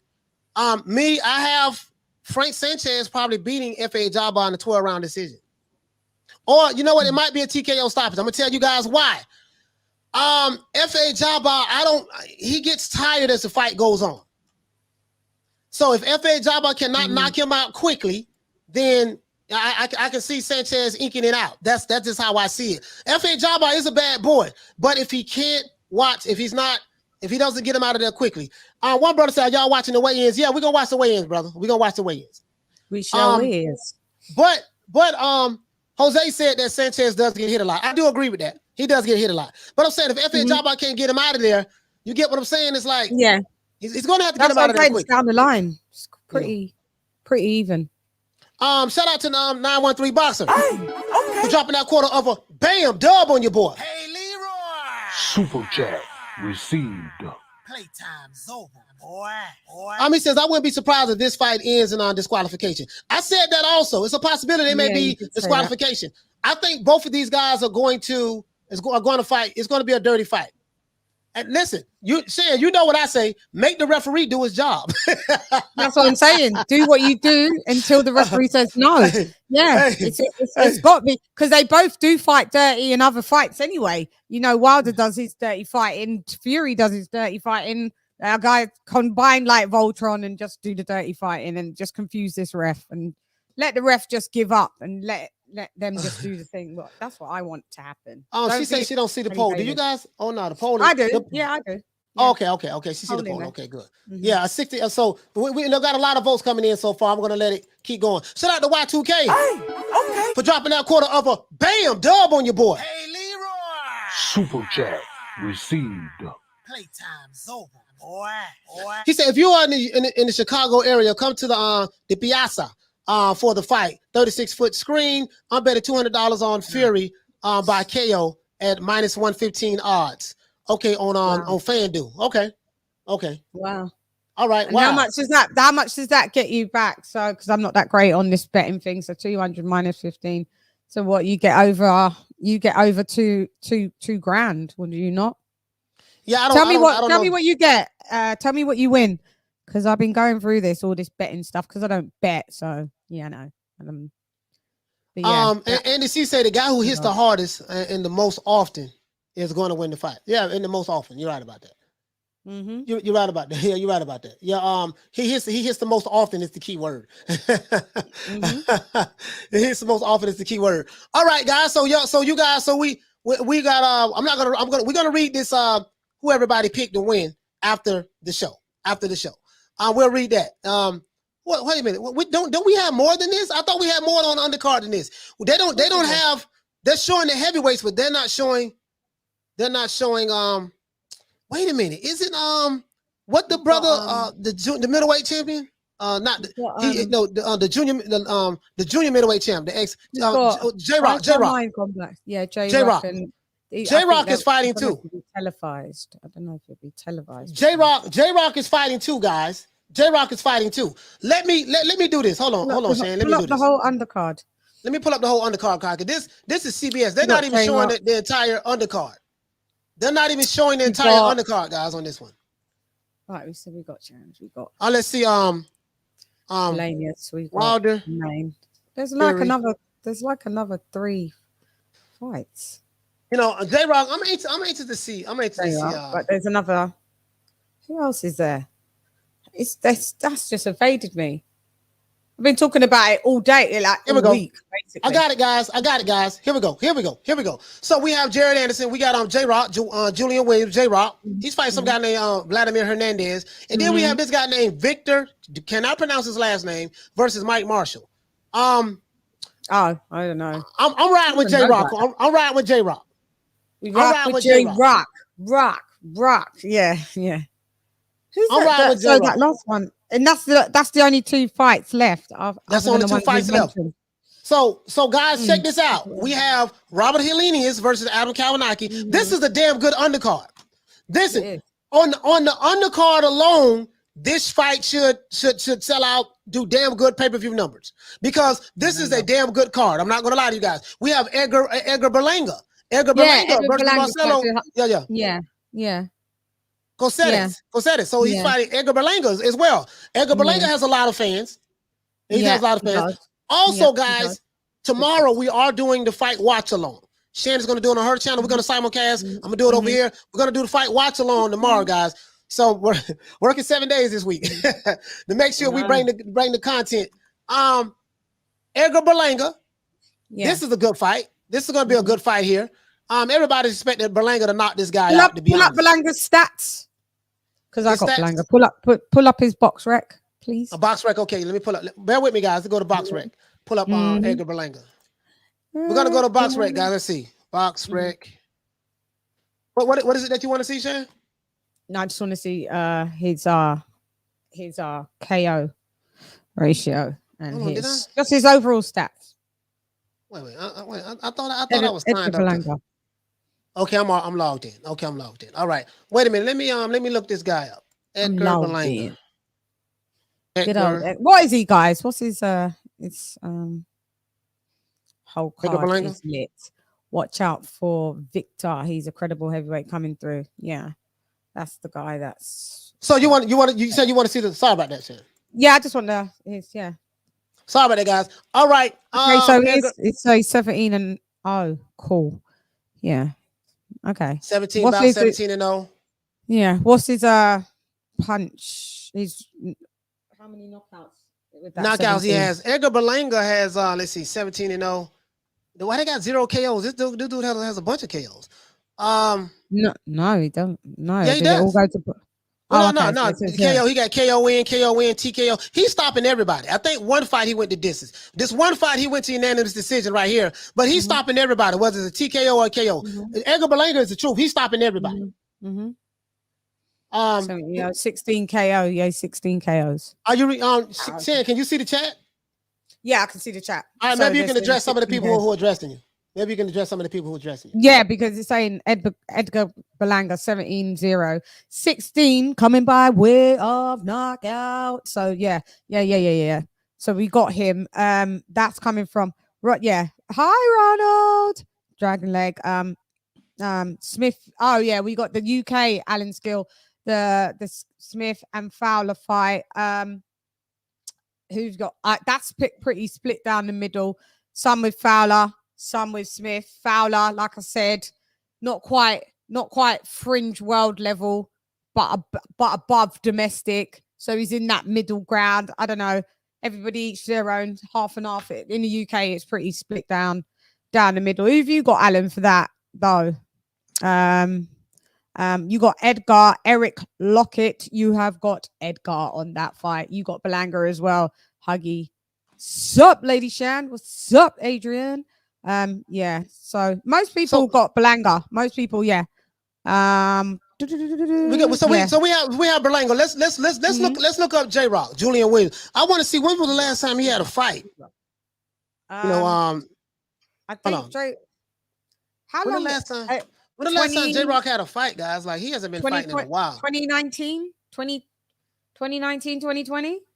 The hell is this? I thought, no, this is not the one that I had up. Is this the one? What? Let's say if you're on the card, who's fighting? Okay, here we go, right here. Let's see, Julian Williams. Okay, wait a minute. J-Rock, I wonder when the last time he's fought. Shane, to be honest with you, I think it's 2019. I think it's 2019. 2019. Okay, cool. This is J-Rock right here. Let's pull J-Rock up, guys. J-Rock 27-2.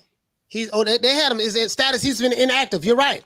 He's been inactive, guys. So J-Rock fought 2018. What? That's been 2018? Someone said early 2020. No, this can't be right. Inactive. He can't be early 20. I thought it was 2020, but no, he's inactive. So it would be that to be inactive. No. I was wrong. I'm reading it wrong.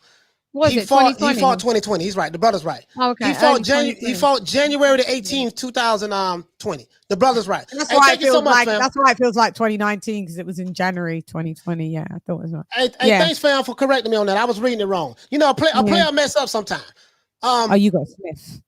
Listen, trainer. But it's been what? Damn, this has been 21 months, right? Yeah. So yeah, it's down as inactive. 21 months, January. Yeah. Boxers do that to you. Like if you haven't fought for about 18 months, they had that with Wilder and Fury. They was deemed as inactive. Maybe they've put them back into activity now, but they was inactive as well. So J-Rock hasn't fought. Wow, that might be a factor, guys. That might be a factor. Yeah, that might be a factor. Yes. But the geezer, hang on, who's he fighting? It might be a factor, but yeah, damn near 2 years. But it just almost 2 years is when you look at it. 2 years is a while. Yeah, it's long. But see, I'm gonna tell you why. Because the time go by so fast, right? Yeah. And then we're used to like you remember back in the day, well, like especially when the fighters first start out, they fight 3-4 times a year. For some reason, a lot of these fighters they don't fight that way anymore. They're not as active, and you do notice with the PBC fighters is not as active as a lot of as they could be. You know what I mean? They want to protect their investments and have more longevity. Fighting less means you can fight longer. Diallo Huggy said J-Rock needed that rest because he got mauled in the last fight. You know what? Hey Huggy Bell, you right about that, fam. J-Rock. Who was the? Yeah, Lisa Bales. Big up my sister in the building. She loves J-Rock. She always speaks about J-Rock. Lisa does. No, he got mauled when he fought Rosario. Like Rosario just really. He really beat J-Rock down, and this was shocking because that was his first title defense. Yeah, that was his first title defense. Yeah. Remember he beat Jared Hurd, and after he beat Hurd, he was fighting Jared Hurd. Yeah, you know what I mean. And we watched him fight. Did we watch Jared Hurd fight on the Jamal Charlo undercard on the undisputed undercard, or was it? It was that wasn't Jared. That wasn't Jared Hurd. He didn't fight on the undercard. Yeah, Hurd fought this year though. He did. Yeah, he fought this year. He got beat. Yeah, he got beat comprehensively beat by the underdog. You know what? I'm gonna be honest with you, Shane. I think Jared Hurd. I think he's weight drained for that weight, and I think he just needs to move up. He fought at 154 in that fight. Yeah, he just need to move up, man. He's slow. Jared Hurd is slow. And he doesn't have. He has an engine, but he's slow, and he doesn't have any defense. I just personally don't rate Hurd. I just don't think he's that good. Just in my opinion, doesn't matter if he moves up, left, right, diagonal. He's just not that good. Hey, listen, man.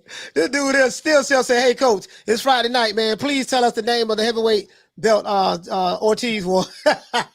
Hey, listen, the cardboard. He had the cardboard belt. He had the Fetty Wap belt. Hey.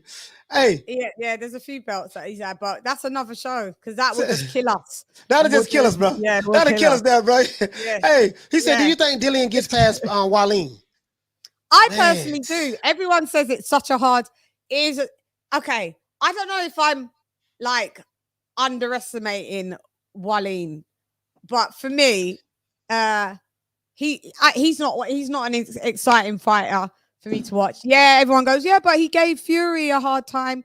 Yeah, that was really old Fury back in the day. I just see Dillian Whyte. He's a better boxer than Dillian Whyte. But Dillian Whyte's footwork's bad. The Swede, like I said, he's a better boxer. He's a bit slow. I see Dillian Whyte beating him. I hope so, because if Dillian Whyte gets beaten by this geezer, it's not going to be a good look. But also, Vailin is southpaw, and that, as we've seen, we just seen a southpaw. He's not in the levels of Usyk, obviously, but I mean, southpaw against, they see orthodox all day long. So I think Dillian Whyte's only fought one southpaw, and it would have been two if he fought Ortiz. Ortiz is where, that's where he would have came in handy. Ortiz and Luis Ortiz would have came in handy for Anthony Joshua to have boxed, sparred. I hope maybe Dillian Whyte is even going to use him for sparring for, even though there's a weight age disparity. But Luis Ortiz is a good boxer. But guys, I don't know. I personally think that Dillian Whyte beats up Vailin. Big dude though as well. They're both big dudes. I think that Vailin's about 6'4" as well. No, Vailin's 6'6". I think well, you know what? I think he's 6'5", 6'6", something like that. Yeah, I'm gonna be honest with you. The brother right here says, he say, Coach, do you think? Yeah, free Larry Hoover, man. Shout out to Larry Hoover. Okay. He says that he said, Coach, do you think there will be a face off at the weigh-in? No. You can't do no face off. There's too much tension. You have with to. These no. Oh, they better not. They better. Oh, you know what? Wait. You know what? There will be a. There might be a face off. I'm gonna tell you why. Because both of these guys know what's on the line. Tyson Fury knows what's on the line if he punches Wilder. Wilder knows what's on the line if he punches Fury. All the money goes down the tube. They will not. I don't see too much of nothing. As it relates to that. I don't think so. Now you might see something from Wilder's camp. Or whatever, like his supporters that's going to be in the audience. You might see something from them. Go ahead. Mal, Ronald Finkley said the weigh-in is off. Just the other boxers, it went off. Ronald Finkley, are you telling the truth and the whole truth and nothing but? Let me. Shane, hold it down. Let me see. Can I find my phone? Wait a minute. No, I don't have to find my phone. I have the TV right here. Wait a minute. Yeah, but maybe you might need to use a computer and just see if. So are you saying live? So Ronald, you're saying that what they got into it? How before what? Before really? So they just that's done. I wouldn't change it. I wouldn't change it. The weigh in UK time 10 p.m. That was the undercard. That was the undercard weigh in. Yeah, 10 p.m. our time. So but Ronald Finkley's saying that the two big boys went off, but it's not even started yet, Ronald. Ronald, are you lying to me? Don't lie to us now. I don't think. No, I don't know. No, the weigh-in doesn't start until like 5 o'clock. Yeah, but why is he saying it's off? He said it's off. Just the other boxers, it went off. That's what he said. No, the weigh-in hasn't started yet. He said, Ronald Finkley said the weigh-in is over, chat. Then he came back and said, just the other boxers, it went off. So I don't know what that means then. It hasn't started yet, though. I'm just reading what he said. Yeah, it hasn't started yet. It hasn't started yet. As a matter of fact, Ronald, what are you saying? Oh, okay. So the initial weigh-in just went off. Yes, 10 p.m. Ronald, you're confusing me. No, he said it just had a short one. 20 minutes away. Yes. Yeah. Yes, 20 minutes. Yeah. It hasn't started yet, guys. It hasn't started yet. Diallo, my brother said it started on 20 minutes. Okay. Yeah. It hasn't started yet. It hasn't started yet. Ronald's saying that. I don't know what Ronald's saying. So let's look up. I want to look up these guys because I want to make sure this dude ain't fighting no tomato can. The heavyweight. All right. Okay. Mm-hmm. All right. Here, Shan, check this out. J-Rock should win this fight. This guy right here is 12-4. This is who he's fighting. It's done. He's 12-4. He should win this fight. Yeah. J-Rock should win this fight, guys. He's 12-4. It's upset city. You never know. Could you imagine if he he's ever talking won? about the undercard. He's talking about the undercard. He's talking about the undercard. The undercard, they're not going to show that. This is what he said. I guess he's talking about the undercard. Kush the greatest. Shout out to Kush. He said 20 minutes to rate. Okay, all right, fam. Yeah. If you're new to the channel, please subscribe, hit the like button. this, I'm not gonna lie, man. Like Bob Arum was adamant about not having a face-off yesterday. I don't see him. I don't put him in the perspex box, like what they did with You see what I'm saying, guys? Like I'm like Tyson. Just they gotta have a face-off. They have They to gotta have a this face-off. one. They, Big like, trilogy. You got us all the way. You've got us all this way invested. Now to be like, oh, we're not going to do face off just because this 6'7" geezer and this 6'9" geezer don't know. They may pop off. Well, they're going to pop off in the ring. Just let's do this.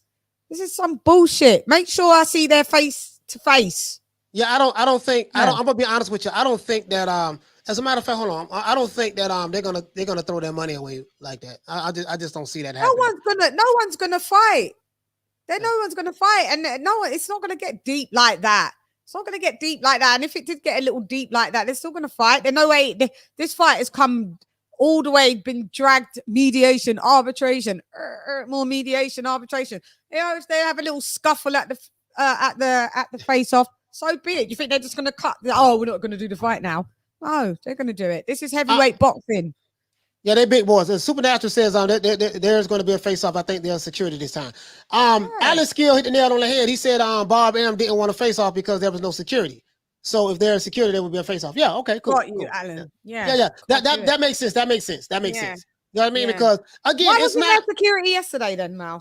It's not Wilder and Fury. It's the camps. It's the teams. It's the people who in the audience. It's those guys. The people who are in the audience, it's not, the knuckleheads. Those are going to be the guys that want to bring the nigga shit to a professional fight. It's not Wilder's team is going to do anything, meaning Malik Scott and Joey Scott. Those guys are not going to do anything. Those guys are going to be professional. Fury's team, his brother and stuff, they're going to be professional on stage. It's the people who's showing up. Which Fury doesn't really. Fury fans is they saying it's stuck in the UK, so it's really just Wilder's fans because Fury fans can't come over here from the UK, so it's really just Wilder's fans. This is what they're saying. Those you have a radical element, not all of them, but you have a radical element that just may be with maybe with the buffoonery. What I do not want is no 6-minute face off. No thanks, not again. We don't want no 6-minute one. Like just. No, not 6 minutes. Now, Shane, listen. This is who Edgar Berlanga is going to fight next. This guy right here. He's 30. He's 30-2. And let me see. He's 30-2, and he has some unanimous decisions, some TKOs, some knockouts, some KOs. He has 2 losses. He lost to Billy Joe Saunders, and he lost to Sebastian Horacio. Okay, and I don't know, man. Edgar, everybody. Let's just go with good old J-Rock. Yeah, no, we got J-Rock, but I'm saying this is we got J-Rock, but this is who Edgar Berlanga is fighting next. This guy right here. Sorry, Berlanga. Sorry, my bad. Berlanga. Let's go 18-0, 30-2, and has he got a draw? 32-1. He lost to Billy J Saunders. Okay. That's what they see as evenly matched. So I'm saying, I'm gonna tell you why am I doing this? Why am I looking these guys up who these guys are fighting? I want to make sure they ain't fighting no damn tomato cans. Yeah, you want to see the level of competition. Yeah. I want to make sure this ain't no tomato cans, guys, before I get, you know what I mean? Because we know, in boxing, it's all about matchmaking in boxing. It's all about matchmaking in boxing, guys. So let's see. FA job by Frank Sanchez. Fat Apples wants an hour standoff. Oh, please no, Fat Apple. We don't want an hour standoff. Robert Helenius, we don't have to look them up. We know that's gonna be a good fight. FA job by Frank Sanchez. We know what's up with them. Robici Ramirez. Okay, let's look this guy up. I want to make sure that they're not fighting any tomato cans because I don't want to sit back and be emotionally invested. When you're watching the fight, you're going to be rooting for a guy. I just want to make sure that, hey, this guy ain't fighting no damn tomato cans. We got to see the competition. Here we go, Shane, right here. Check this out. All right, this guy's fighting. Let's see. He's fighting on Orlando Gonzalez. And let's see who Orlando Gonzalez is. He's 17-0. All right, 17-0, 10 KOs. And this guy, Robicio Ramirez, he's fighting, he's 7 with 1 KO. You know what? And he's Cuban.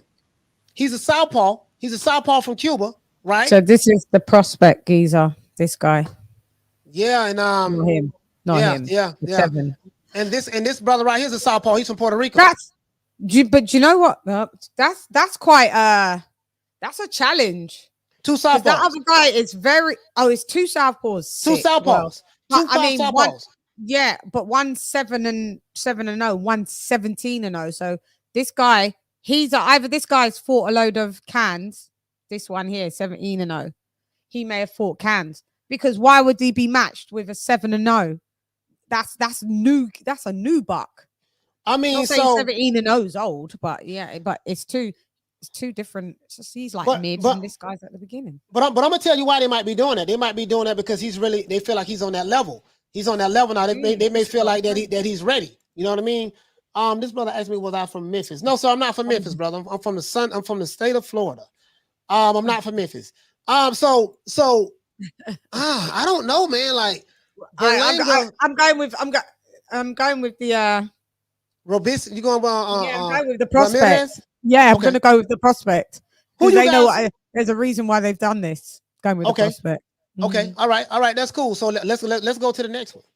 Let's go to the next one then, Shan. I'm looking around right now.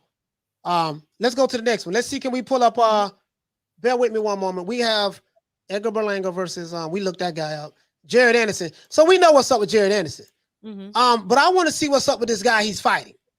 Because some people are telling me this guy is a tomato can, and I want to make sure he's a tomato can or not.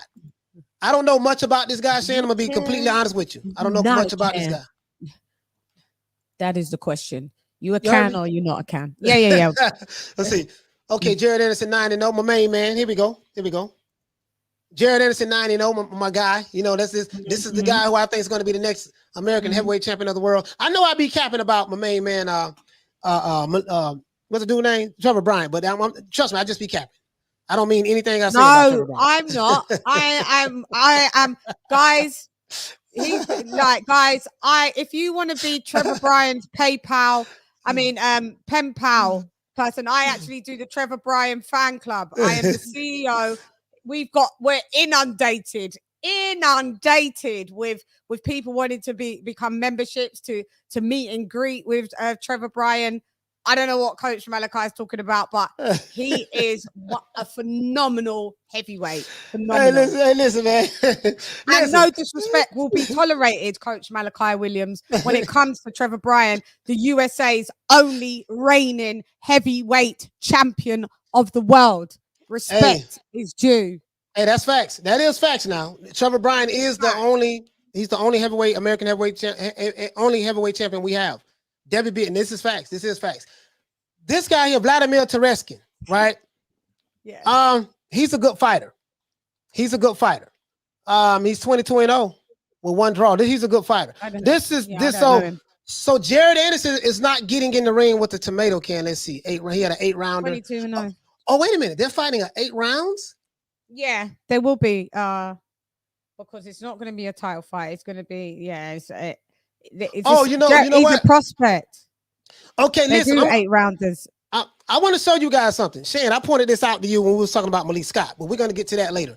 This guy's fought a bunch of 4-round fights, 6-round fights, 8-round fights, 6-round fights, 8-round fights, 6. He fought 1 12-round fight. He's a journeyman. Which is good. I know what you're going to say, but I'll let you go there when you get there.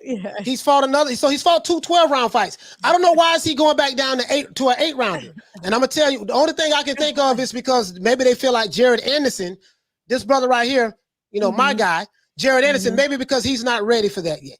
Because all of his fights thus far has been 4-rounders, 8-rounders, 2 6-rounders, and an 8-rounder. Yeah, so they may feel like he's not normal. He's not ready. Yeah, that's pretty normal at the minute for what is he? 8 and what is he? 8. He's 9-0, and the other guy's 22-0. We know what the other guy serves. His purpose, what he serves. Yeah, because it's Malik Scott vibe. You know what I mean? So you better get to the Malik Scott comparison quick before the 8 minutes. For the weigh-in. Okay, yeah. No, so I want to show you. Hold on. Let's give a shout out to Punch Perfect Boxing. Shout out to Punch Perfect Boxing for dropping that 449. Bam, piss down on your boy. Hey, Leroy. Super chat received. Playtime's over, boy. He said Robeisy Ramirez is the 2-time Olympic gold medalist. Yes, I do know that for a fact. He beat Shakur in Rio in 2016 final. Oh, he's the him one versus Orlando Gonzalez is the best fight on the card. Okay. Oh, hey, so was he the one that made Shakur when Shakur felt slighted and was crying? Yeah. Okay, got you. Yeah, got yeah. You. Big up you. You know all your yeah. He's in the UK, man. Please subscribe on the Punch Perfect boxing. Big up. Let's Perfect. We was gonna look up my main man Malik, right? Malik Scott. Okay. Let's look up Malik Scott. Why are we looking up Malik Scott? I want to show you guys something. Because I had a guy who told me that Malik Scott, you know, he was a hell of a fighter and yada yada yada yada when he was a fighter and stuff like that, right? That's what they say, right? Let's look at this. Well, when I look at Malik Scott's record, Malik Scott is not a fighter anymore, guys, but I just want to show you guys something. Journeyman fighters, they normally have a bunch of 4-round fights, 6-round fights, 8-round fights. You know, when journeyman fighters, or when you first start out boxing, right? You normally have the 4-round, the 6-round, and the 8-round fights, Shan. But when you get like your 15th fight, you don't have those 4-round, 6-round, 8-round fights anymore. You start having 10-round and 12-round fights, right? When you look at Malik Scott's record, he was a journeyman. You're going to see a whole bunch of 4-round fights, 6-round fights, 8-round fights, 6-round fights, 8-round fights. He had one 10-rounder right here, 4-rounder, 10-rounder, 8-rounders, 6-rounders, 10-rounders. His 30, right up to his, as a matter of fact, let's go to Wikipedia. Let's go to Wikipedia. Let's go to Wikipedia, guys. Bear with me one moment. What you're going to see with Malik Scott, his first 35 fights or something 35. Like that was like 35-0. Yeah, he was. Yeah, he was 35-0. His first 35 fights were like literally like I don't want to call these guys. They was bums. You know, they say don't ever call a fighter. Man, look here, man. Clubber Lane called them bum. I don't heard some trainers, and I heard some other trainers and stuff say bum. So I'm gonna just say bum. Bum just basically mean that, you know, this is a low class, low caliber fighter. That's what that means. It's just a bunch of tomato cans. But if you can see right here, he was 35-0, and he was still fighting 8-round fights, 8-rounders. So where am I going at with this? Sometimes when you look at a person's record or resume, look deep into, okay, who is he fought? How many rounds were he fighting? Because what they do is this is how you pad someone's record. You'll take a guy and he may fight a whole bunch of nobodies, or he may fight a whole bunch of 8-rounders, 10-round. Bro, listen. Shan, I advise you to get this book. I advise you to get this book. This book breaks down everything. This book breaks down everything. Yes, yeah. This is the Life and Times, Life and Crimes of Don King. It breaks down how they was matchmaking fights. It breaks down how these records are padded. It tells you it's receipts in this book. You even have trainers in here saying, this fighter's a bomb. That fighter is such and such. This receipts in this book, right? This is not up for debate. That's how I feel about it. You don't have to like it or don't like me or whatever. It doesn't matter. But I'm just saying, like, you're gonna learn a lot from reading this book. This book here is a lot of receipts in it. A lot of receipts in it, Shan. I'm telling you. Check that book out. Right here, 35-0, and this guy was still fighting. Now, if I was someone that didn't know better, you know, if I was the announcer coming to the ring at 6'4", 200 and such pounds, he's 35-0, he's undefeated, and you say it with the emotion and passion, you be like, oh my God, this guy 35-0. Oh, you know, yada yada yada. Yeah, but as my main man Shelton Moore says, yeah, but who is he for? Yeah. Who is he for? And then when you look behind the record, that's what he said. Yeah. Then you look behind the record, it's like, wait, this dude fought a bunch of 8-rounders. And then when he stepped up in competition, he fought Derek Chisora. Derek Chisora stopped him. And then he went back in his next fight. He had a 6-round fight. And then when he fought Wilder, he went up to a 12-round fight. Got stopped in the first round. We know what happened. You know he was never even gonna go any further than that. Yeah. And then, so 1, 2, 3. So out of his whole career, he's only had 2 12-round fights. And 3 10-rounders. And 3, 4 10-rounders. Everything else is 8, 6. So never get too excited about a person's resume, guys. Never get too excited about it. Just about the number. That's why I like to say, I say, pull up the number. Let's Right. have a look at the box rec. Yeah, because You 35-0 fighting the Bronze Bomber, who was at that time was like what 30 something and no. right. That made it look like it was even playing field. It never was. Right. never Guys, was. please. I don't get any money for promoting this book. Get this book. This book can answer a whole lot of questions for you. It answers a whole lot of questions for you about how this stuff is made. So Malik Scott was 35-0, but Malik Scott was a bum. I don't know, like he was a bum. He was a bum fighter. You know what I mean? And this is no disrespect to him, but it is what it is. He was a bum fighter, and he fought, and this is what he did. But this bum is taking the easy matches, fighting other bums. You heard Clover. Hey, I ain't saying Clover Lane said. Clover Lane said. and this book verifies it. This book confirms what goes on. Like for real. But this bum is taking the easy matches, fighting other bums. I'm telling you, man, bro, like this really goes on in boxing. They'll build these fighters' resumes He up. had to cheat. And remember, he had to cheat to call other fighters bums. Malik Scott had to cheat to call other fighters bums. Hey, Fiercely listen, bright and listen. Play that soundbite again, I beg you. Play But it. this bum is taking the easy matches, fighting other bums. Clover Lane, but don't Clover Lane, man. Hey, but don't Clover Lane. Hey, see, oh wait a minute, see, oh man. Taking all Hey, the here easy you go. matches. Hey, here you go. Fighting them Hey, bums. Hey, he was upset. Hold on, this another one. Hey, this another one. This is what they do. Chavo, man, I ain't going nowhere. And why don't you tell all these nice folks why you been ducking me? So we Them days was ducking. Yeah, why you tell all these nice folks to be ducking? Why you been ducking me? Hey, listen, it's so funny. Hey, bro, Bum to the bum city. so please, hey, so bro, please, bro, like, bro, I gotta call it. I gotta call it. Like, listen, bro, How it listen. is. Listen, I'm telling you guys. You guys think I be somebody got you be hating and this and that, bro. Please read this book. If you read this book, you will understand. Don't just look at the fight. Oh, he got 85. He got 85 knockouts. But then when you pull back the layer, say, okay, who he knocked out? Okay, this dude worked at Walmart. This dude is an Uber Eats driver. This dude works for Cat. He worked at he worked at the local Piggly Wiggly. Oh, this dude was a bar back at the pub. This guy was, bro. So I learned, bro. You have to listen. Don King. Let me tell you what Don King used to do. Don King started a tournament, Shan. Don King started a tournament in the late 70s. He started a tournament, and in the tournament, they were getting Don King. He paid off a lot of the mainstream reporters, mainstream media. Ring Magazine, he had them in his back pocket. You know, CBS, stuff like that.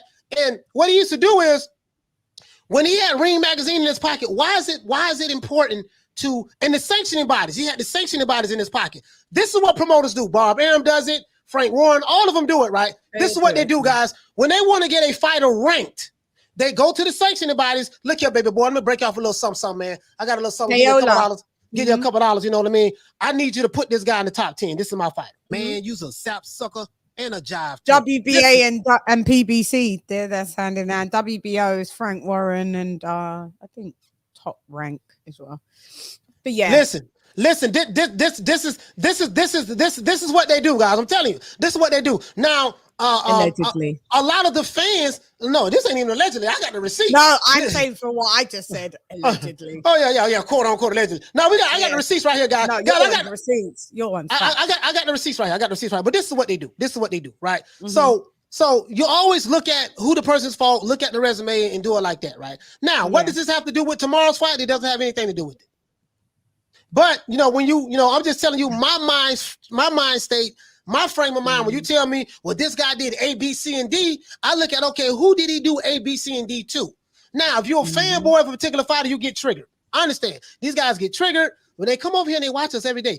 Shout out to if you're new to the channel, please subscribe, hit the like button. They hate me so much, but they still come over here and they watch. So I love you guys. Shout out to Deontay Wilder's team. They watch my videos every day. And shout out to the mighty LDBC. You guys watch me every day too. And I really love you guys. And shout out to the trolls and the haters. I love you guys. I love you guys. I really do. I really do love you guys. So and I appreciate the watch time hours. I really do. But this is what they do. This is how they padding records in boxing is true.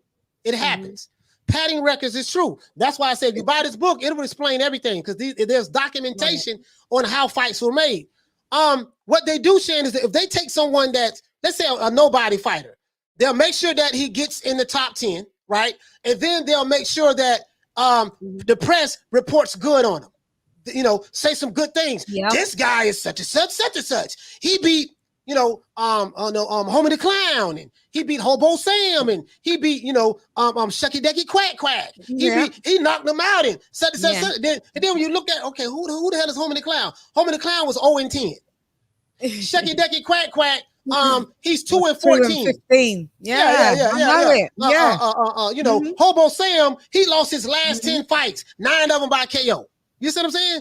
And when you pull back the layers, that's why it's important that you look up these fighters and see exactly what they fought. So when they talk about look past the numbers, so when they talk about King Kong Ortiz, he beat King Kong Ortiz, the boogeyman of the division. Okay, let me go ahead and look. Let's see who the boogeyman fought. Bruh, his resume and Malik Scott's resume running neck and neck. Hot doo-doo. Hot doo-doo. So a lot of these dudes. So anyway, Shane, let me get my my phone. Let me get my phone so we'll watch the video. Okay, doke. Go ahead and just a second.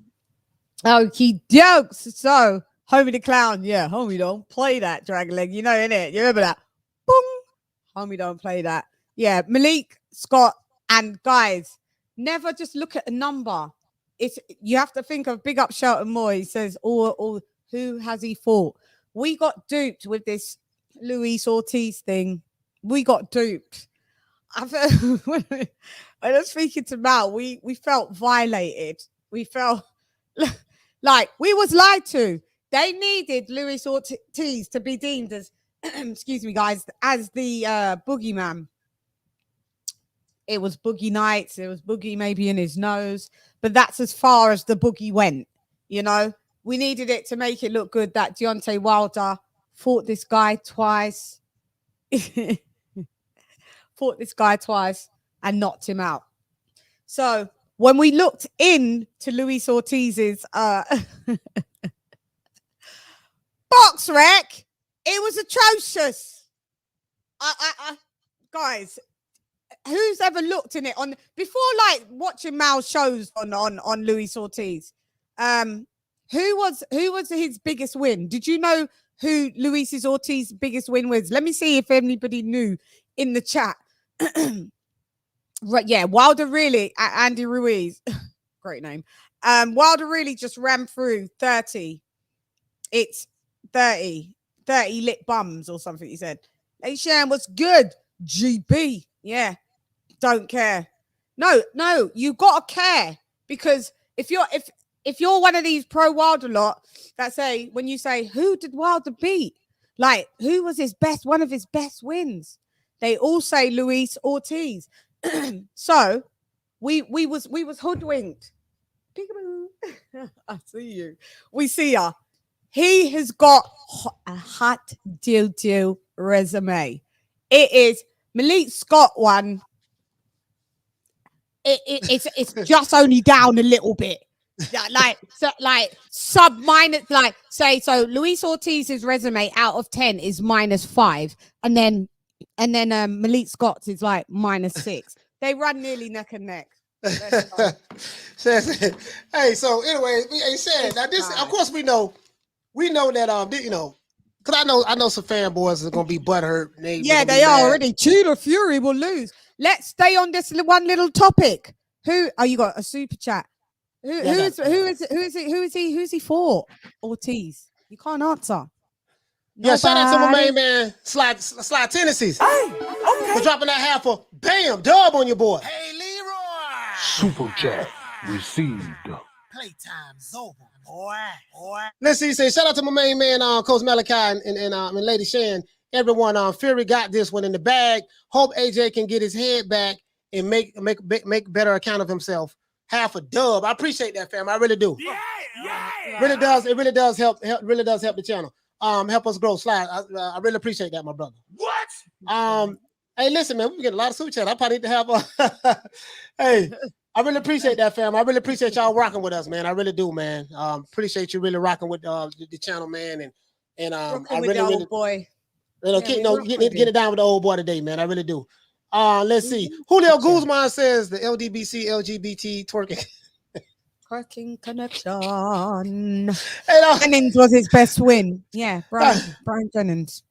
he says There you go. Ortiz best wins is Christian Hammer. Hey, you know what? Wait. Hold on.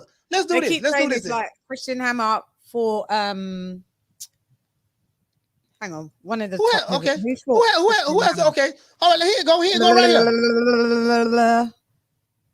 I think Tyson Fury fought him. We got both of them up. Right?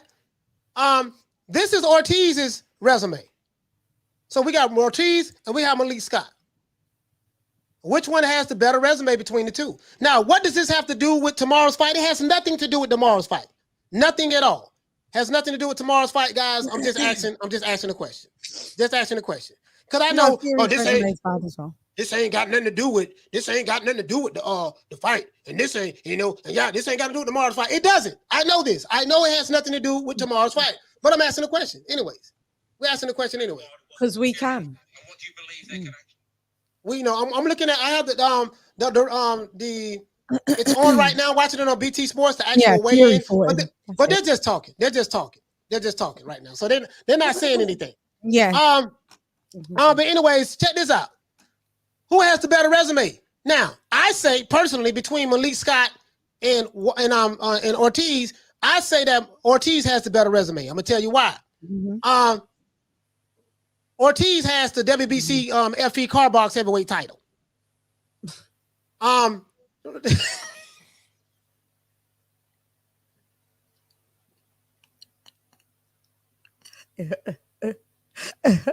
Show's done. We won't be able to continue after this point, guys.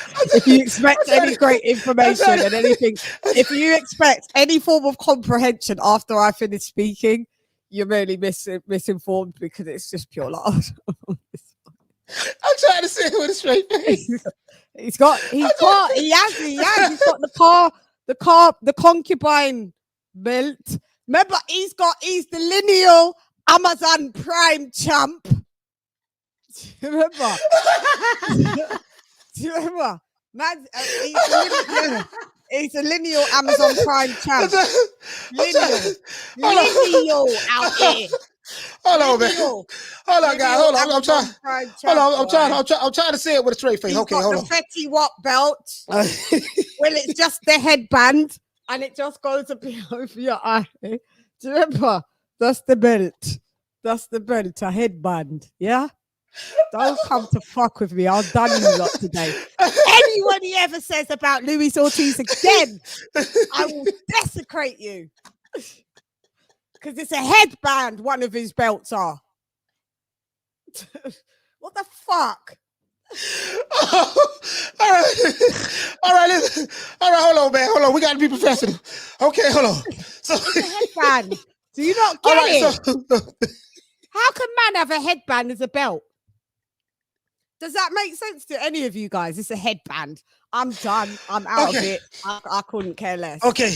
Pretty what belt? Right. Cardboard box belt. Concubine belt. Lego belt. He's the lineal Amazon Prime champion. All right, guys. All right, they're doing the weight right now. The weigh-in on. No, it hasn't started. It's on BT Sports. You can put it up on BT Sports. They're just showing they're showing the truck. They're showing. I forgot this guy from the UK. He does really good work. He's talking right now, bruv. I know you're in tears. I am as well. Because how can you be the lineal Amazon Prime champion? How can you be lineal in Amazon? I can't. Amazon Prime champ. Lennox was best. Yes, he is the lineal Amazon Prime champ, not just the regular Amazon Prime champ. The lineal. He was the man that beat the man that delivered his packages. He was that man. That guy. Hold up. She said he was the man that beat the man that delivers his packages. Oh my God! All right, listen, hey bro, I'm done. That's nothing I can say after that. That's really nothing to say. How you? All right. Hey, hold on. To this day. Hey, what he is again? It's the lineal Amazon Prime heavyweight champion of the world. He was the man that beat the man that beat the man that delivered these packages.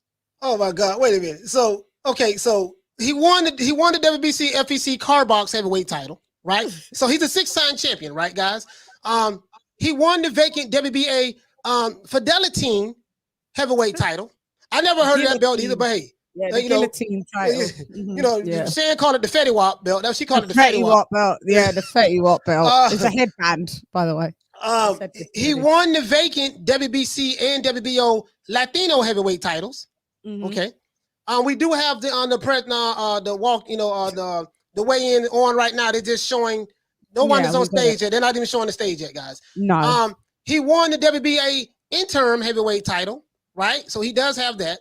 I think that's 5 belts. And then he won the wait a minute, what else he won, Shan? Oh, and he won the WBA Intercontinental heavyweight titles. So yeah. He is a 6-time champion. He is a 6-time champion. Now, lineal as well. Now, when we go to Malik Scott had 35 fights, and neither one of them was for a title. He didn't fight for his first 36 fights. 36 fights deep into his career.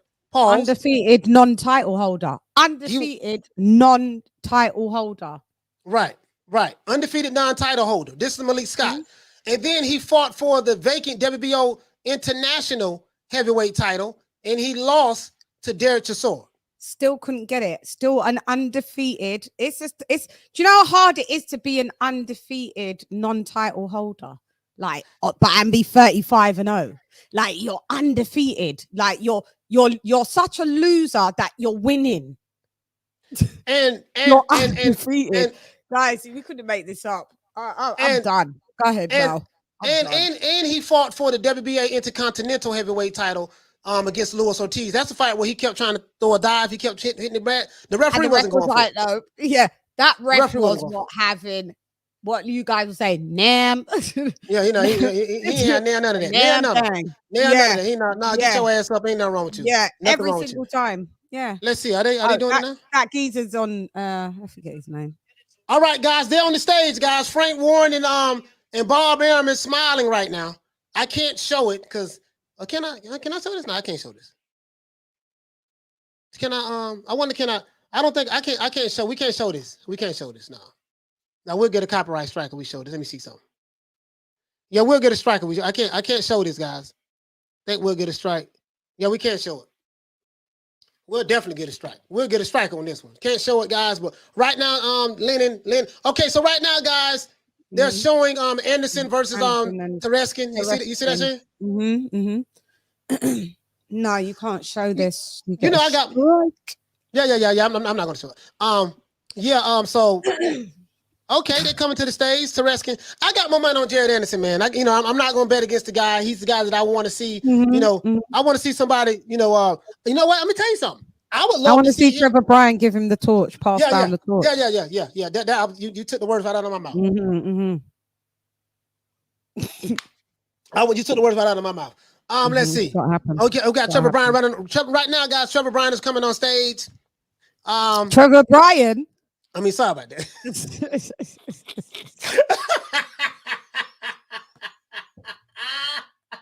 I meant to say Jared Anderson.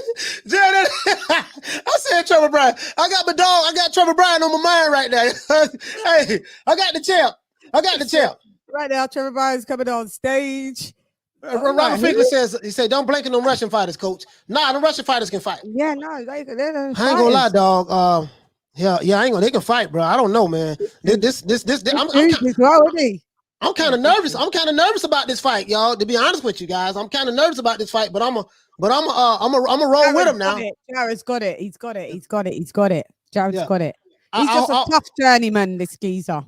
Yeah, I hope the But you know what? Hold it. No, he's not a journeyman. No, hold on. Jared's been sparring with Tyson Fury, so maybe that probably give him the experience that he needs, and F.A. Jabba.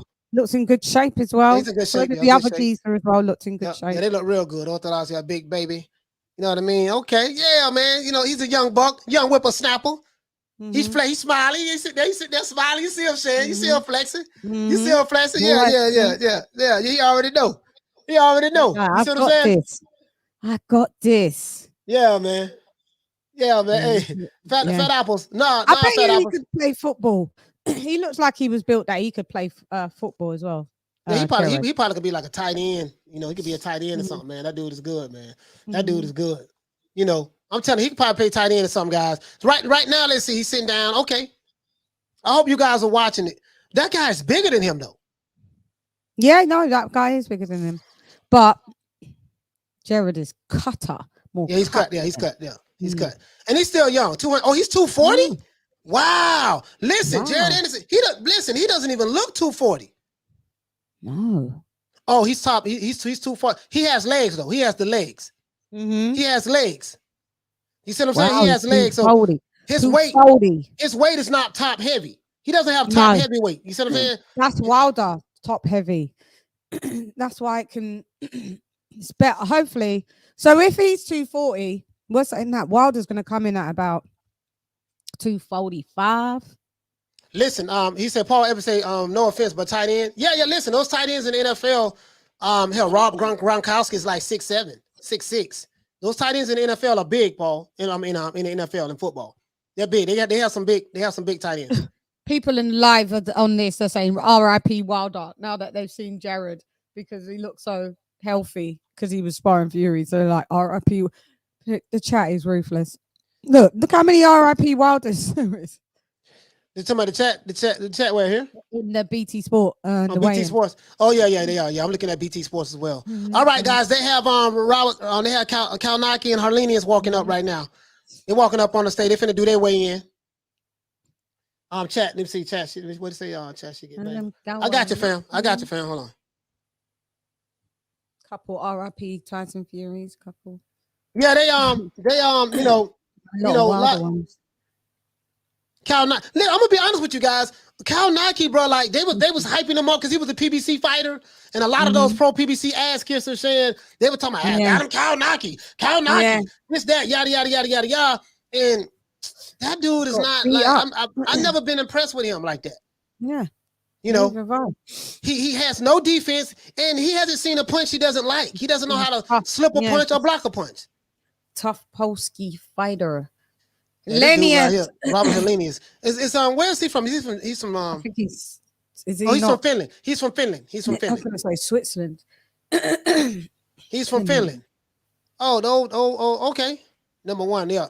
I'm not gonna lie. I think this fight is gonna be like the last fight. It's the two older. Yeah, he's old. He's on his last little hurrah, Lenius. See, this is a cherry pick that went wrong because they matchmake. They probably said, yeah, he's older. Kalnaki should beat him, and we know what happens. Sometimes when you pick those cherries, it doesn't. You know, the guy who's supposed to take the dive, sometimes he doesn't get the memo.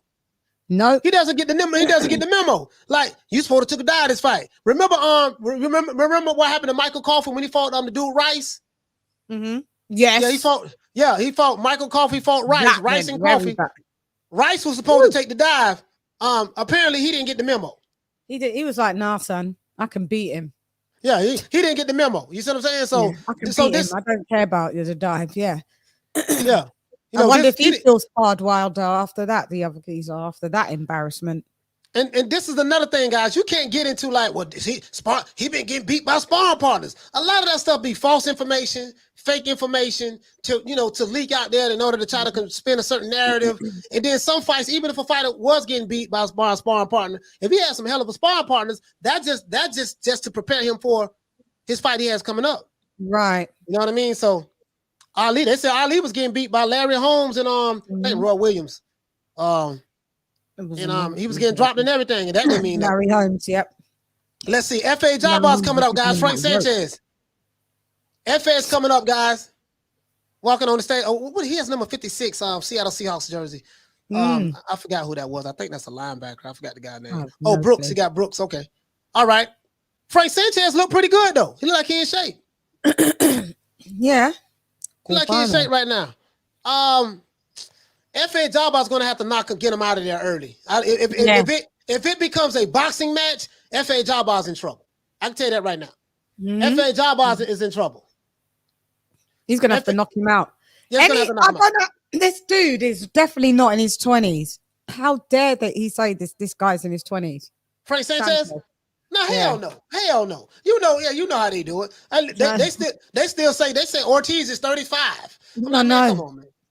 He's got lines on his forehead. He looks like same age as my dad. Yeah, he's old. He's old. Let's see. Let's make it look like convincing. F.A. Jabar, 15 wins, 12 KOs. Don't get caught up in that, guys. I told you the first 15, some fighters, those first few fights, they make you pretty good, and you're knocking out tomato cans. F.A. Jabar is a big, strong fighter, though. He's built similar to Wilder, Deontay Wilder, to be that's his exact such a close replica. It's just a little bit shorter, but such a close replica of Wilder. Wait, Sanchez has 2 belts. What belts he got? The Latino belt. Oh, let's look it up. Hold on. I'm dying. Hold on. So Tyson Fury, listen, Tyson Fury has the WBC belt, the Ring Magazine. He's a Lino champion. Alexander Usyk has the WBO, the IBF, the WBA, and what else he has? WBO, IBF, WBA. He has that belt and the IBO belt. Mm-hmm. What belt is that Frank Sanchez? He has 2 belts and he has a WBC belt. Oh my God. Hold on. We finna look him up right now. Hold on. We finna look him up right now. He has a WBC belt. Wait. Belt. Okay, wait a minute. Is that the WBC FE Carbox belt heavyweight title? Because that's the one that the Latino belt or some. Hold on, guys. What belt Frank said? Didn't nobody tell me this is a championship belt? And he has 2 belts. So this is a unification belt with 2 belts. Hold on. Frank. This is a unification Well, belt. I'm trying to tell you. Hey, this is a unification belt. This is a unification. Oh my God, bro. Wasn't even built that way. They're not putting respect. It has to be the carbine. Bro, hold on. Let's look this up now. This is a wait a minute. So it's for Frank Sanchez 14th fight. He won the vacant WBO NABO heavyweight title. Okay. He won the WBC Continental America's heavyweight title. Okay, so that's what it is. So the WBC belt that we have, guys. So both of his belts is on the line. So this is a unification bout. So if F.A. Jabar can win this fight, he will be the new WBO NABO heavyweight champion, and he will be the unified WBO NABO heavyweight champion and the WBC Continental America's heavyweight champion. Okay. Yeah. All right, I got it. So I didn't know he had a belt, guys. I didn't know that. So this is a championship fight. Do you guys count those belts? A lot of those belts are regional belts, Shan, to be honest with you. They are regional belts. we have our own version of like that in Europe and the UK. So yeah. Right. It's at the level that it's at the level that they're at. It's quite we thought it'd be at a much higher titles, but they haven't got there yet. So hey. Well, Frank Sanchez has 19 fights, as you can see, 13 by KO. So, one no contest. I wonder with this fight. This what I want to know, Shan, the chat.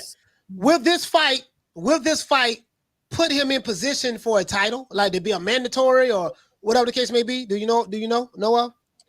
Yeah. Well, I know in the UK, like continental. British titles are defended, so I don't know about how it works. Let's look at the rankings then. Let's look at the rankings because we can pull up these sanctioning bodies, Shan, right now, and let's see what who the rankings are. I did hear that Mauricio Suleiman did say that whoever is the winner out of Wilder and Fury will have to fight Dillian White. Right. You know what I mean? So WBC Continental is cool. Yeah, Ronald Figby. Yeah, it's not bad. Hold on, I'm gonna look it up now. What are the rankings? Do anyone know the rankings? Let's look at the WBC rankings. No, I don't. I'm gonna look up the WBC rankings right now. WBC rankings. I want to know, So he's more decorated. No, he's not more decorated than Luis Ortiz. No, he's not. He's not. Well, you know, the Continental is better than all the belts that Ortiz has got. I know, but he's WBA interim Ortiz. Bear with me, guys. We got male, heavyweight. We're gonna let's look at these rankings, guys. In the locker room. They're just showing him in the locker room. Yeah, they're showing Tyson Fury in the locker room right now, guys. He has his hat on. He's happy. He's taking pictures. He's smiling. He looks happy. He looks happy, guys. There's his wife. I thought she was staying home. He said. Yeah, and then now they're showing Deontay Wilder with the shades on. He has his dark shades on in the background. He looks ready. Wilder looks ready. This is the top 10. Hrgovic, F.A. Jabbar. Okay, this is a good fight for F.A. Jabbar. F.A. Jabbar's in the top 10 with the WBC. Michael Hunt, Joseph Parker, Luis Ortiz. How was King Kong Ortiz ranked number 4 with the WBC? Bayola. I'm asking a dumbass question. I asked a dumb question. Yeah, he never leaves out of the rankings. Out. He's always WBA ranked, even though. No, this is the WBC. This is the WBC. Oh, I know he's like number 7 in the WBA. Yeah, this is the WBC. This is the WBC right here. You know what I mean? I'm just being so. This is the top 10. He's got the Undertaker hat on. That's what Tyson Fury's got. He has the Undertaker hat on. Yeah, that's what he got on, the Undertaker hat. Yeah, Tyson Fury has the Undertaker hat on. They got Wilder number 1. Of course, if Wilder can win this fight, he'll be the new champ. He'll be the new champ, and then. I don't know where Fury will fall at. They'll probably just make Fury. Would he be the number 1 contender? No. Where's Dillian White?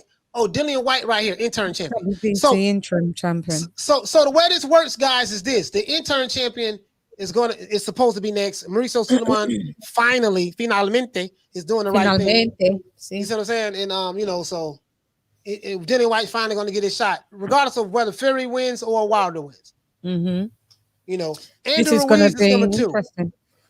Yeah, Andy Ruiz is number 3. Got such a bad, stupid cold.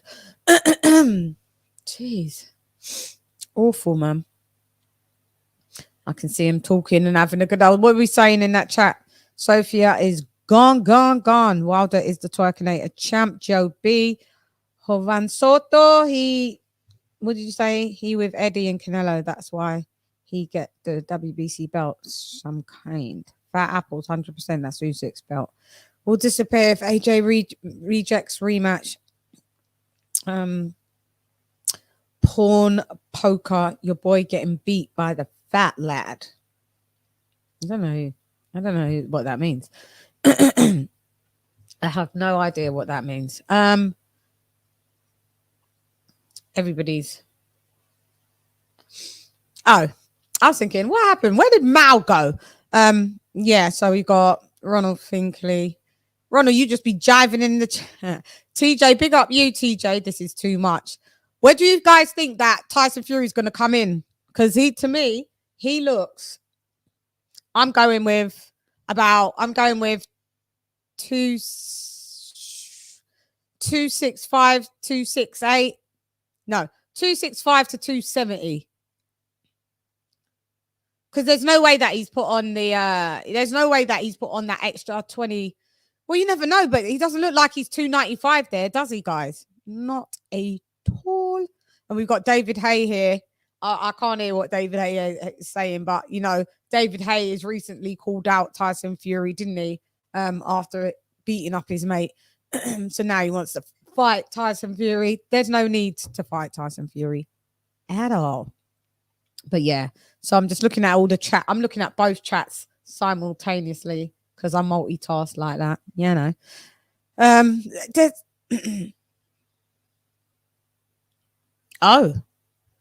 Oh, what does that mean? What does that mean?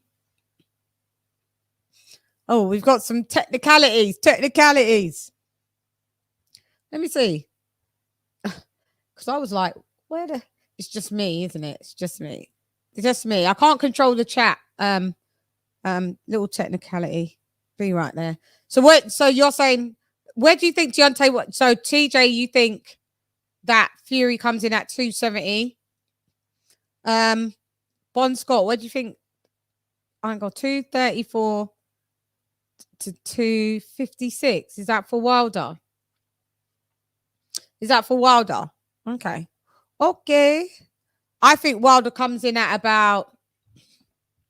I don't think he. I don't think he can come in at like 250. He does look pretty bulked up, but no more than 245. Yeah.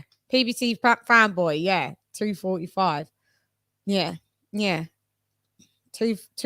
TJ, you think he comes in at 225, 230? He came in at 231 the last fight. Bon Scott, 215, 220. Do you think Wilder looks too? You must not have been following the news, or he's massive now for Wilder. He looks decent. He looks very decent. He should keep that weight on. I don't know about just boxing. I'm just talking about he looks healthy for him.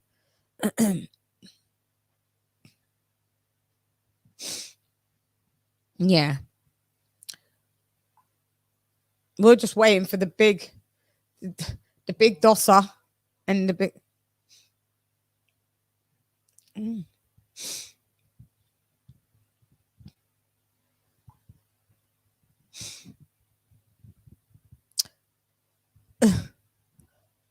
240 to 245.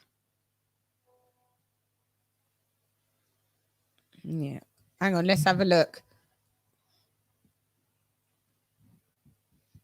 Let me mute it. One sec. Let me just hear. Let's catch up.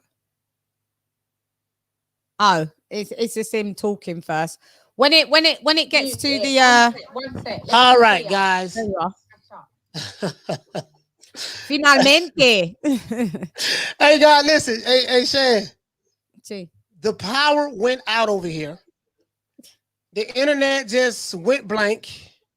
And I'm wondering if someone has put out a hit out on me on this show. I told you not to diss Trevor Bryan. Hey, listen, guys, I just fell off. I just fell off, and that's what happened. I got to let you guys know. But wait a minute. Let's go back to this. What are they doing now? No one's come up yet. They're just doing the Tyson Fury talking, and then then Wilder will weigh in first. So I'm gonna listen to that. So I'll mute. More ear. Oh yeah. Okay. I just want to hear the number. They're showing the highlights.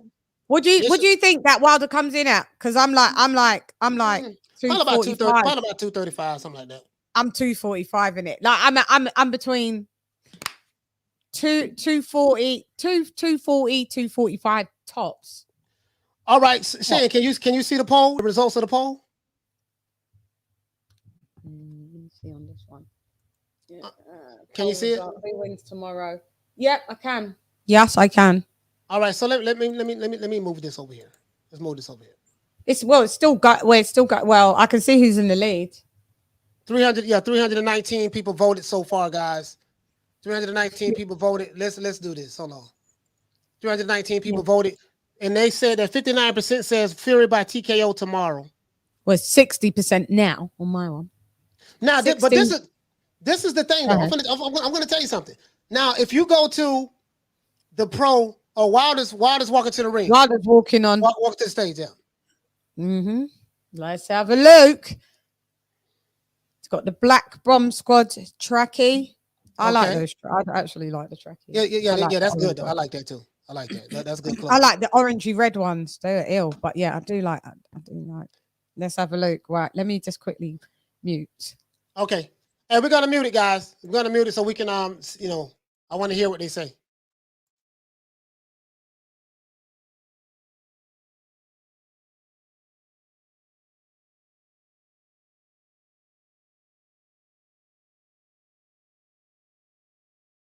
All right, Tyson Fury is walking to the ring right now, guys. Fury is walking to the ring. Let me do this. Fury is walking to the ring, guys. I want to disconnect this. The Gypsy King has on the Undertaker hat, like the wrestler, the Undertaker. He has the hat on. Both guys look like,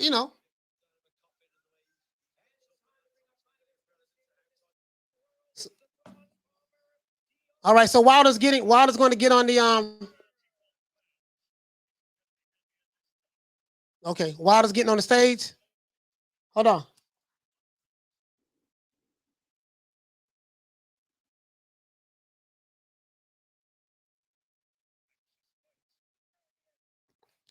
Wilder weighs 238 pounds.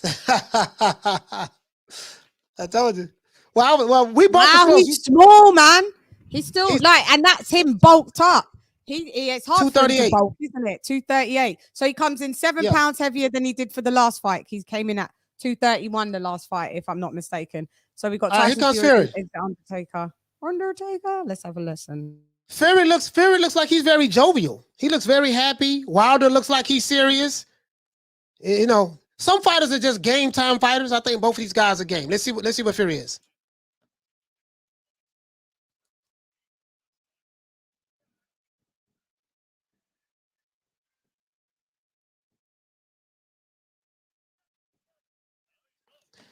Tyson Fury weighs 277 pounds, guys.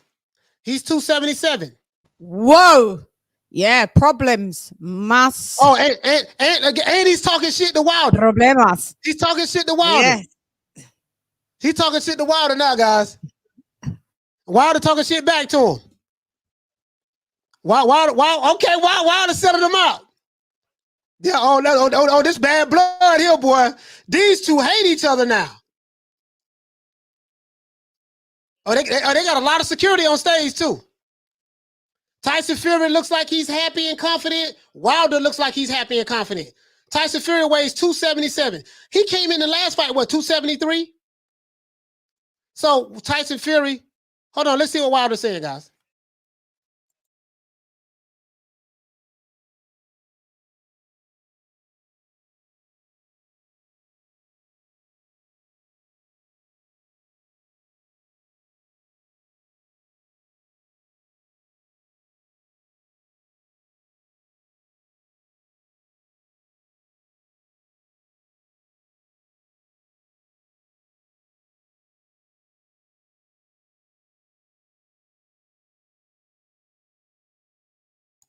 So basically, Wilder is saying that he wanted to come in looking sexy, big and stuff like that. And, you know, he's saying whatever weight that Tyson Fury tries to put on him, he'll be able to push it off because he's 238 pounds right now. And he says he's ready. So basically, he's saying that Fury's bullying tactics won't work against him this time because he's stronger and he's bench pressing 350 pounds now. This is what he's saying.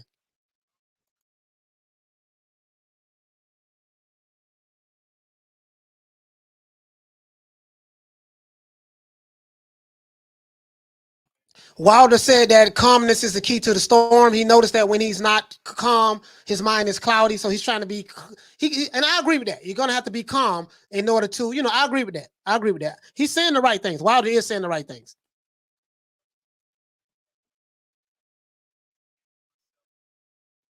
Wilder said he's rejuvenated himself.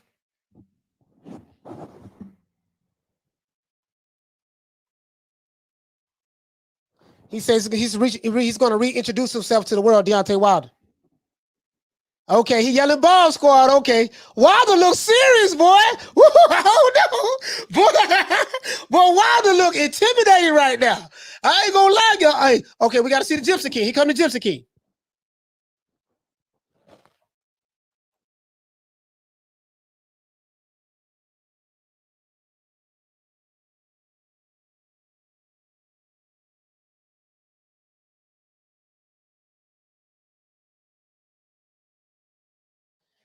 Tyson Fury said it's going to be total the annihilation. He's going to destroy the Dawsa.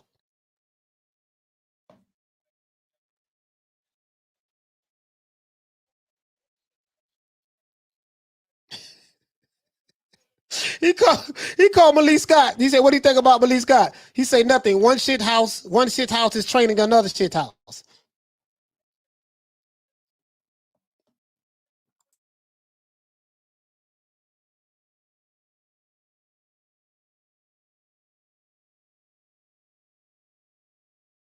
Boy, Tyson Fury talking a whole lot of trash right now, boy.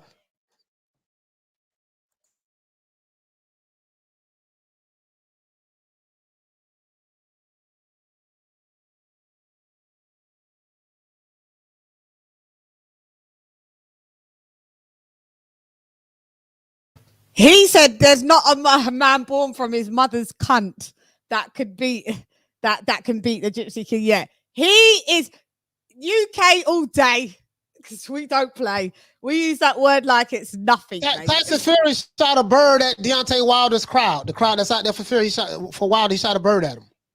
Wow.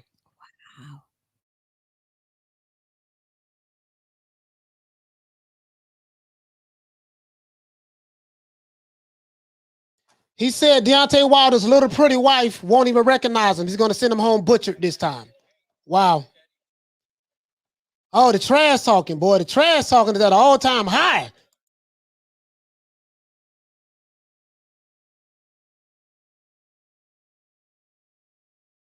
Tyson Fury seemed angry. Deontay Wilder seemed angry. Both men seem like they are angry. So we're going to have two angry pit bulls. One pit bull is 238 pounds. Another pit bull is 277 pounds. So Fury is coming in 4 pounds heavier than he did in the last fight. Wilder is coming in. What did he weigh in the second fight, Sam?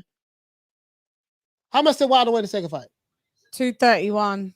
231. Okay, so he's coming in like 6-7 pounds heavier. All right, so listen, this is gonna be a fight, bro. I'm gonna tell you something, bro. This fight ain't gonna be what a lot of people say it's gonna be. I just don't see it, boy. I just don't see it. This is gonna be a fight. So this is another. So he's 39 pounds more than Deontay this time. Last time he was like 40 something pounds. Well, boy, Tyson Fury's ramped up. Not saying that Deontay Wilder isn't. It's just that Wilder's ramped up too. Both of them are ramped up. Wilder. It's just that they display it two different ways. Yeah. Wilder said "Bomb Squad" when heard him really Wilder say ready. that properly like that. So Wilder's ready. Wilder's ready.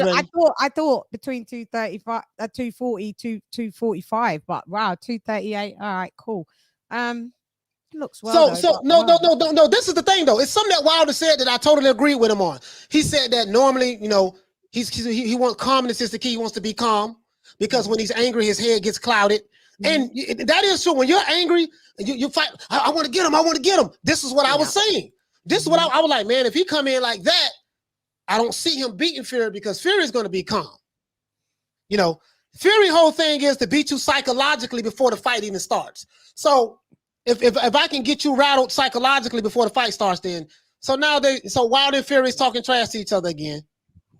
Let's have a look. There they go, guys. They're finna do the face off.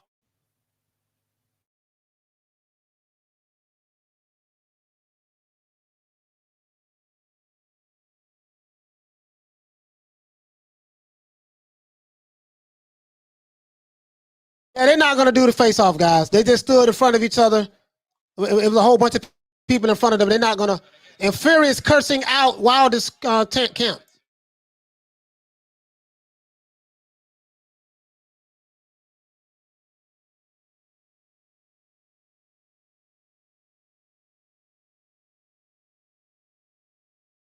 Shan, I'm not gonna lie. I've never seen Fury this angry before.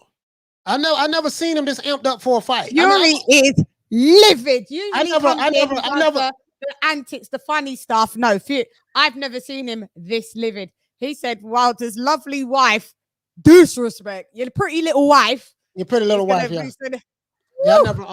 I've never seen him. I never seen him this amped up before. I've seen Wilder. Of course, I've seen Wilder amped up before. Yeah. Wilder's always amped up. Wilder looks like he's ready. You better hope this don't backfire on you, Fury, that you're too amped that you negate your whole game plan. But then again, I just can't see Wilder beating this geezer up. I'm sorry. PBC fanboy say because I know if Fury loses, you guys will make excuses. And the Wilder loses, you guys will make excuses. No excuses. No, that's not gonna. Hey, listen, PBC fanboy. If Fury loses, it ain't no goddamn excuse. He got his ass whipped. If Wilder loses. With me, if Wilder loses, there's no excuse. Tyson Fury haven't lost a fight yet, so I don't know if he will come with an excuse if he loses. We saw Wilder come with excuses, so we know that. So we've never seen Fury lose. But PBC fanboy, with me, whoever wins or loses, it ain't no goddamn excuses. I don't want to hear any. I want security, the CIA, the FBI. I want a forensic specialist. I want a chemist to test the water. I don't want nothing, bro. No excuses for nobody. Let's get this shit over with. No face off for real. Too amped. Yeah. Wow, Yeah. 2 amped. Yeah. Yeah. Tyson Fury's talking. Hang on. So,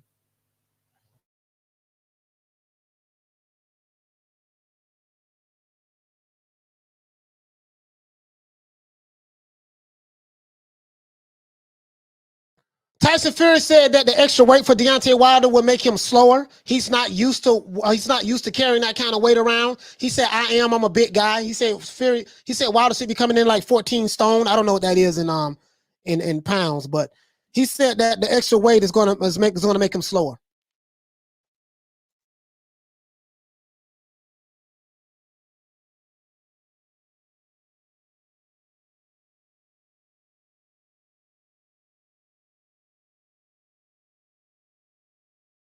Tyson Fury said that he will fight Deontay Wilder and his army all by himself. There's going to need 50 men to fight him. He's not afraid of Tyson. He said he's not afraid of Deontay Wilder nor his entourage.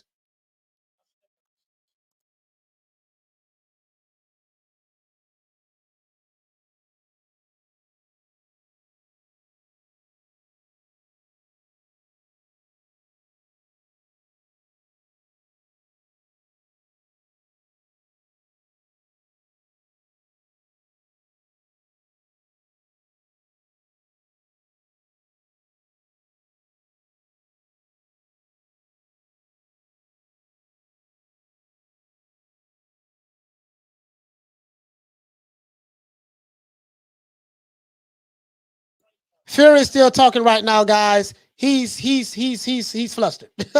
he's angry. I think these guys just want to get at each other, like at this point. Rod Rip shows, hey coach, do you get nervous for the fighters before watching the fight? I know when I box, I used to get nervous before a fight. Mike Tyson said he used to be terrified before a fight. Terrified, yeah. Every fighter gets nervous. Every fighter gets nervous, dog. Like there's no being nervous is a human reaction. He said he's emotional. He said, sorry for the bad language. I got too emotional. You got too emotional. Yeah. You got too emotional. Yeah.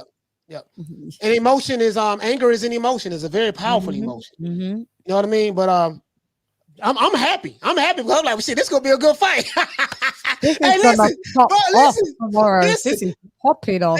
There's nothing like watching a fight between two guys who hate each other. There's nothing like watching a fight between two guys who hate each other. Bro, this is what I'm talking about. Right. This is what I'm talking about. There's nothing like two guys fighting who hate each other. Listen, hey, guys, check this out. We know that Wilder has a game plan that Malik Scott installed. We know that Fury has a game plan that Malik Scott installed. Bro, for all we know, both game plans may go right out of the window. If the game plan goes out of the window, it's the referee going, oh my God. You know, be Ric Flair. The referee is going to have to do his job. He's going to do his job. Him coming in as the Undertaker is the reference of when he got up in in the 12th round of the first fight. So it's funny that he's coming like that, and he actually looks the part. He actually looks like that geezer. Rest in peace, because I know the Undertaker has sadly passed away. But yeah, the Undertaker is dead, isn't he? He did pass away, didn't he? He did, didn't he? Yeah, he did. Did the Undertaker pass away? Have I said rest in peace to someone that hasn't died? No. He hasn't passed away. Oh no, it was the Ultimate Warrior. Sorry. Yeah. No, he hasn't passed away.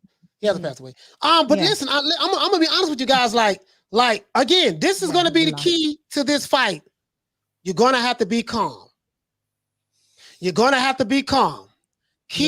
Whichever fighter can keep their emotions in check will win this fight. Whichever fighter allows his emotions to take over, he can forget it. Yeah, guys, I know the Undertaker's alive. I don't know if there's a delay. It was Ultimate Warrior. I know. You're like, no, he can't die. Remember, it's Destiny Theater. No, I can see it now.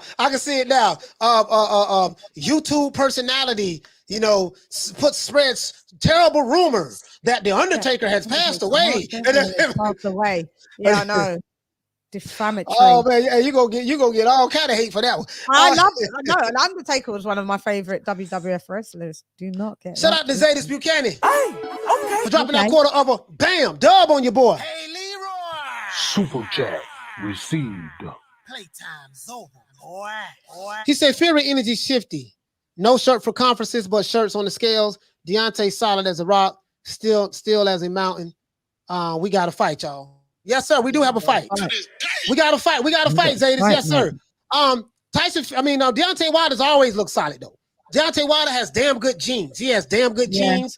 He always looks solid. Yep. Tyson Fury always looked like bad built. Good, blimp. So bad built. You know what I mean? So he always looked like that. Yeah. Wilder has good genes. He has good genes. So we're gonna, so last fight he came in at 273. He came in at 273, so he's put on 4 pounds. 4 pounds, 4 pounds. Interesante. Yeah. See, yeah. Right. And right. yeah, he that was because I thought he was coming in super light, and Joseph, what you gotta say, Joseph? I hope you are watching because you was quite adamant that this is what I tell you. Doesn't matter if you're friends with trainers and stuff like that. They will only let you know what they want you to know. A secret's not a secret if you tell somebody. Murph says that muscle gain starves you of oxygen. Yeah, I can't, I'm gonna be honest with you. James says Wilder in 3. Okay, cool. James got Wilder in 3. Pugilism says that Fury plan B and C won't work at 277. If that distance reset at long range, Wilder's still conditioned for quick and close speed for 12 rounds. Mm-hmm. Fury's best at only playing is the box dirty and maul. We'll see. Plan B and C. I don't think they have a plan C. Sugar Hill is cut. Sugar Hill is cut from the old school. They don't have a plan C. They got a plan A and a plan B. That's it. More than likely. That's what Tommy Brooks said. When I was talking to Ronnie Shields, they go up to plan. He went up to a plan C. I was like, he did? That's a lot of plans. That's a lot of plans. I think 2 is good, right? Well, Tommy Brooks, you can have different variations of 2 plans, but Tommy Brooks said something totally different. And even what's my main man name? Buddy McGirt was saying the same thing. So I think Ronnie Shields and Tommy Brooks, didn't they come on to Georgia Benton? They was under Pernell Whitaker. I think they was training with Georgia Benton under Pernell Whitaker. Mm-hmm. But somewhere up in there, if I'm not mistaken. But I again, as I said before, guys, the first few rounds is going to tell us everything we need to know. Whatever. When fatigue sets in, whole nother ball game. When fighters get tired, it's a whole nother ball game. Now they're just showing the first fight when Fury got up. He laid there for a minute and got up. I'm still trying to figure out how did he get up from that first fight, though? How did he get up and beat that TKO? Strong like that, boy. Jeez. Oh, and Sugar Hill is teaching them, like, for this camp to sit down on his punches. Like, they're talking about he's supposed to have 1 power knockout power. Right. 1 punch knockout power. I don't know. I'll believe it if we get to see it. But I mean, damn, this is Fury don't care, Fury don't business. I don't know. I just hope Wilder just equally don't give 2 shits too, because just because Fury thinks that Wilder's heavier, so he's technically slower. But he could be still technically slower, but still faster than you, Fury. Yeah, but no, but they asked Fury. I'm looking at the footwork on this fight. They asked Fury about he said because of the extra muscle. He said the extra muscle is gonna make him slower. Yeah, and muscle. Because he ain't got the legs to hold it up. Yeah, that's the problem with Deontay Wilder. The legs not holding. This is gonna be a mauling, guys. These guys are gonna maul each other. This gonna be a dirty fight. I can tell. Listen, remember what I said. Mm-hmm. Sorry, Mal. No, remember what I said, guys. Both of these guys saying are going to fight. They're going to fight. They're going to maul each other. Fight dirty. They're going to try to maul each other. But Deontay Wilder won't be able to maul Tyson Fury because the bigger man is able to maul the smaller man.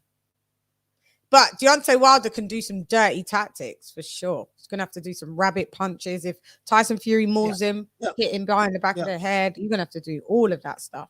All of right. I think. Listen, and if I was Wilder, if I'm Team Wilder, I would encourage that. Listen, we got to fight dirty, dog. We got to fight. This is gonna be a fight. Damn all our boxing stuff. What we need to do, whatever the referee allow us to get away with it, let's do it. We talking about low blows, behind the head. And guess what? I think that's what Wilder needs to do to try to get into Fury's head. I think that's what Fury needs to do. Make the referee do his goddamn job tomorrow. Make him do his job. Make him do his job, Shan. Yeah. Make the ref work. What's saying? What you think? I'm just seeing the poll. So Deontay Wilder wins by KO, 28%. Fury by KO, 60%. Decision by Fury, 8%. Decision by Wilder, 3%. So the majority, 60% Fury by KO or TKO. 60 or 61 for Fury. Now, this is another thing, though. I'm going to tell you something else. Now, if you go to the pro Wilder channels, when they do their polls, it's the total opposite. It's Wilder. Wilder's going to win by like 80%. By KO, whatever, for the most part. So, the poll just poll. You know what? On the show that was on earlier, they had Wilder like 52% and like Fury like the 48. But if you go to the pro Wilder channels, I'm saying this one's a bit, But I'm sure if you went to like Blue Bloods and he did a poll, it'd be 90% like Deontay Wilder. Yeah. Now Wilder says that he bench presses 350 pounds. So he got bigger, weight wise. Now we do know that, if you guys don't know, when you build it up more muscle for a fight, it doesn't do anything for you. It does gas you out. I can tell you that now because the muscle need more oxygen. That's the same shit they were saying about AJ. Remember they were saying about AJ? Oh, he got too much muscle. It's okay when Wilder does it, though, isn't it? You know what I mean? But I think for the most part, rebuttal entertainment. The referee gonna have to do his job. And I think it's gonna be a dirty fight. I think Wilder's gonna fight dirty. I think Fury's gonna fight dirty, and I think both of them are gonna fight each other like two pit bulls.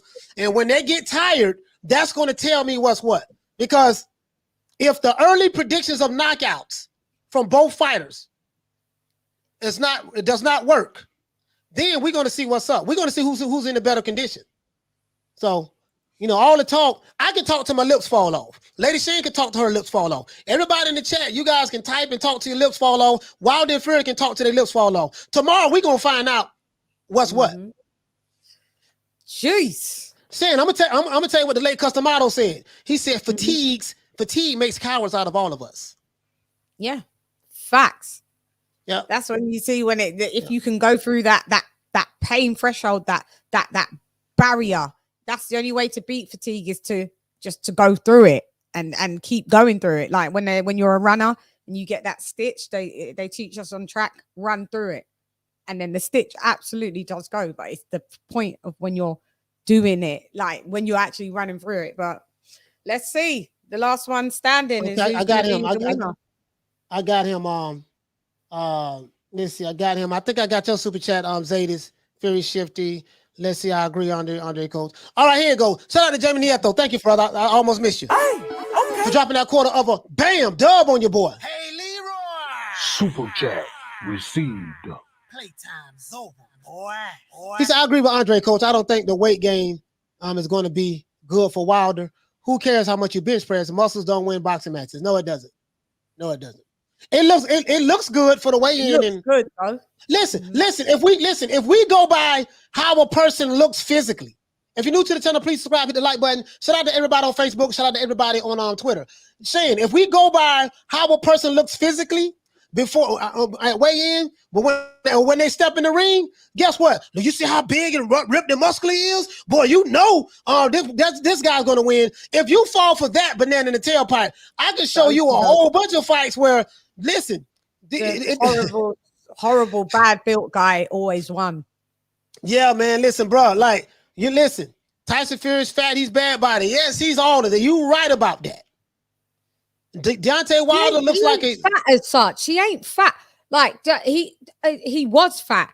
That what we saw wasn't fat. He's got a bad face. He had his shirt on. Yeah, he's not fat. He's not fat. He's nearly 7 foot tall and nearly 20 stone, which is 270 pounds. It's not fat. Fat is you've seen Tyson Fury fat. It's not fat. Joey Chan says, Coach, I think Wilder gets disqualified by illegal punches. I hope not. I hope neither fighter gets It disqualified. doesn't go like that. Yeah, I hope no, man. Listen, let these dudes fight like two gladiators. Listen, ref, y'all work your way to get out. Don't break nobody up. Let them go at it. You got super chat there as well. He said, I bet in the clinch, Wilder will headbutt in anywhere. Yeah, and you know what? else. Yeah, why not? Why not? You got super chat there, Mal. Okay, yeah, I got it. I'm gonna get to it right now.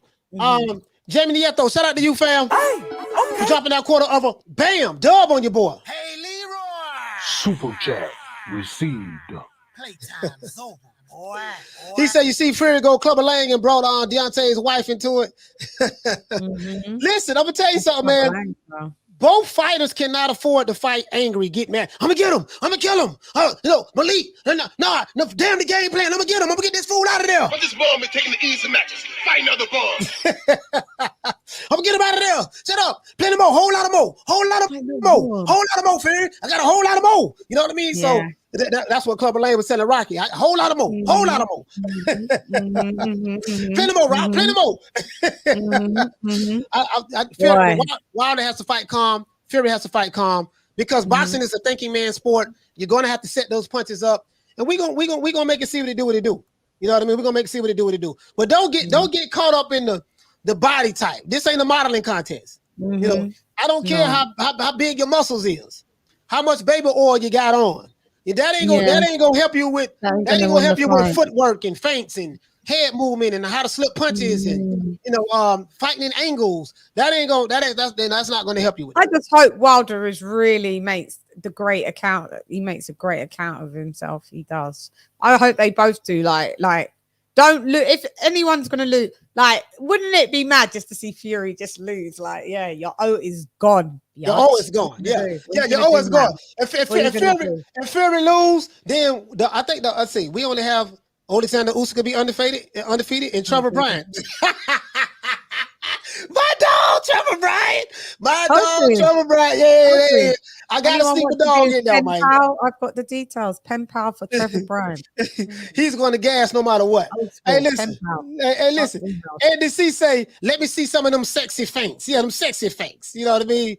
Listen, I'm so anxious to see what they have worked on. I'm so anxious to see Wilder go to the body. I'm so anxious to see Wilder weave up under Tyson Fury's jab and come with the left hook, and then switch his footwork, and then come with the up. We gonna see what Malik Scott got. Malik Scott's gonna be shitting himself. Yeah. We're gonna see what Malik Scott got, Shan. We got Malik Scott coming in there. You know what I mean? We definitely got to see this here. Malik, what if he loses? Do you think, with all that love in the camp, that he will get dropped? Like Wilder will say, I don't want Malik in with me. No. They love each other too much. They got too much love for each other to do that. I think like he say, Wilder say that they have a brotherhood and a bond.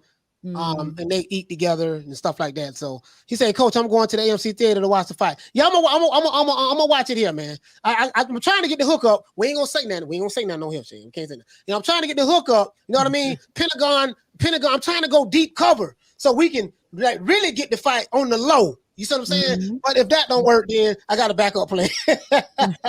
Plan B. Hey, Murph says Malik is going to end up stopping on the fight for Wilder. No, I don't think so. Murph, I'm gonna be honest with you. I don't think so. I think that Deontay Wilder has in my opinion, guys, Deontay Wilder he's a warrior.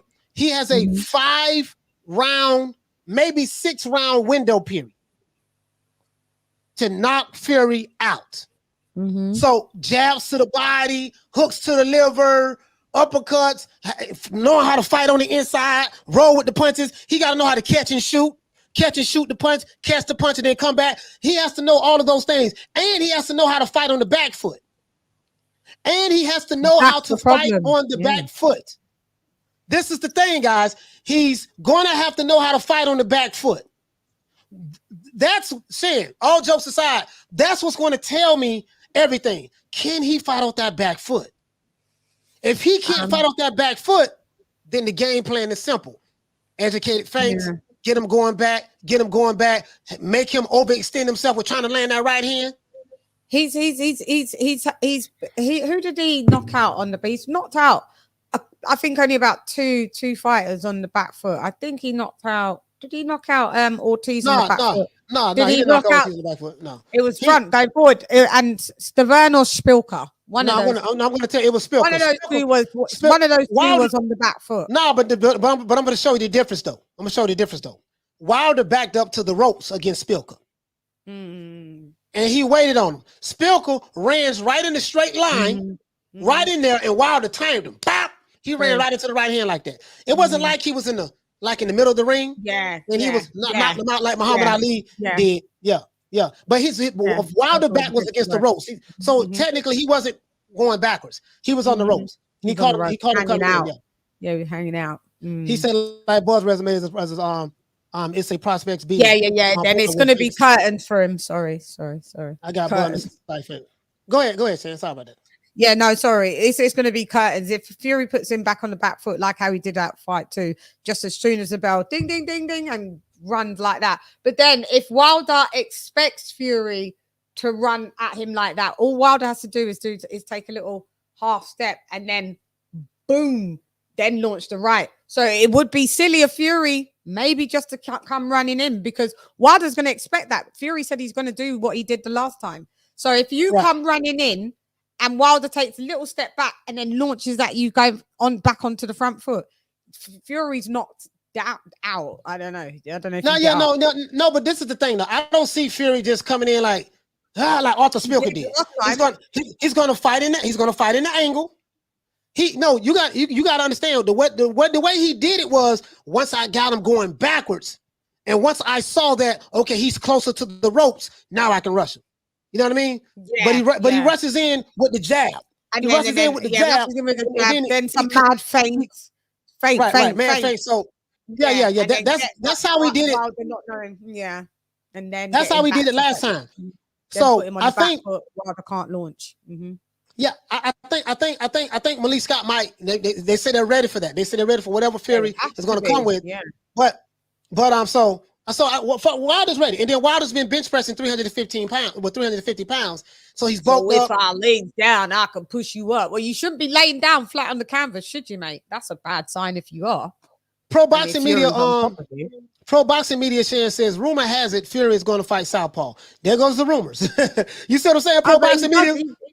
He fights Southpaw, but it won't be like for a whole. I don't know if it'd be a whole round. It'll probably be to confuse Wilder. Right. Yeah, I don't see him doing that. I don't see him doing that at all. No, I'm going to see how many tools this Wilder has in his arsenal. The one thing that everyone says, this is one thing that's kind of been consistent with. I see Fury southpawing throughout this fight. I do. But not like doing. No. Oh yeah. Yeah, I do. He southpawed in the first fight, I think. This is what I see, Shan. For the second fight.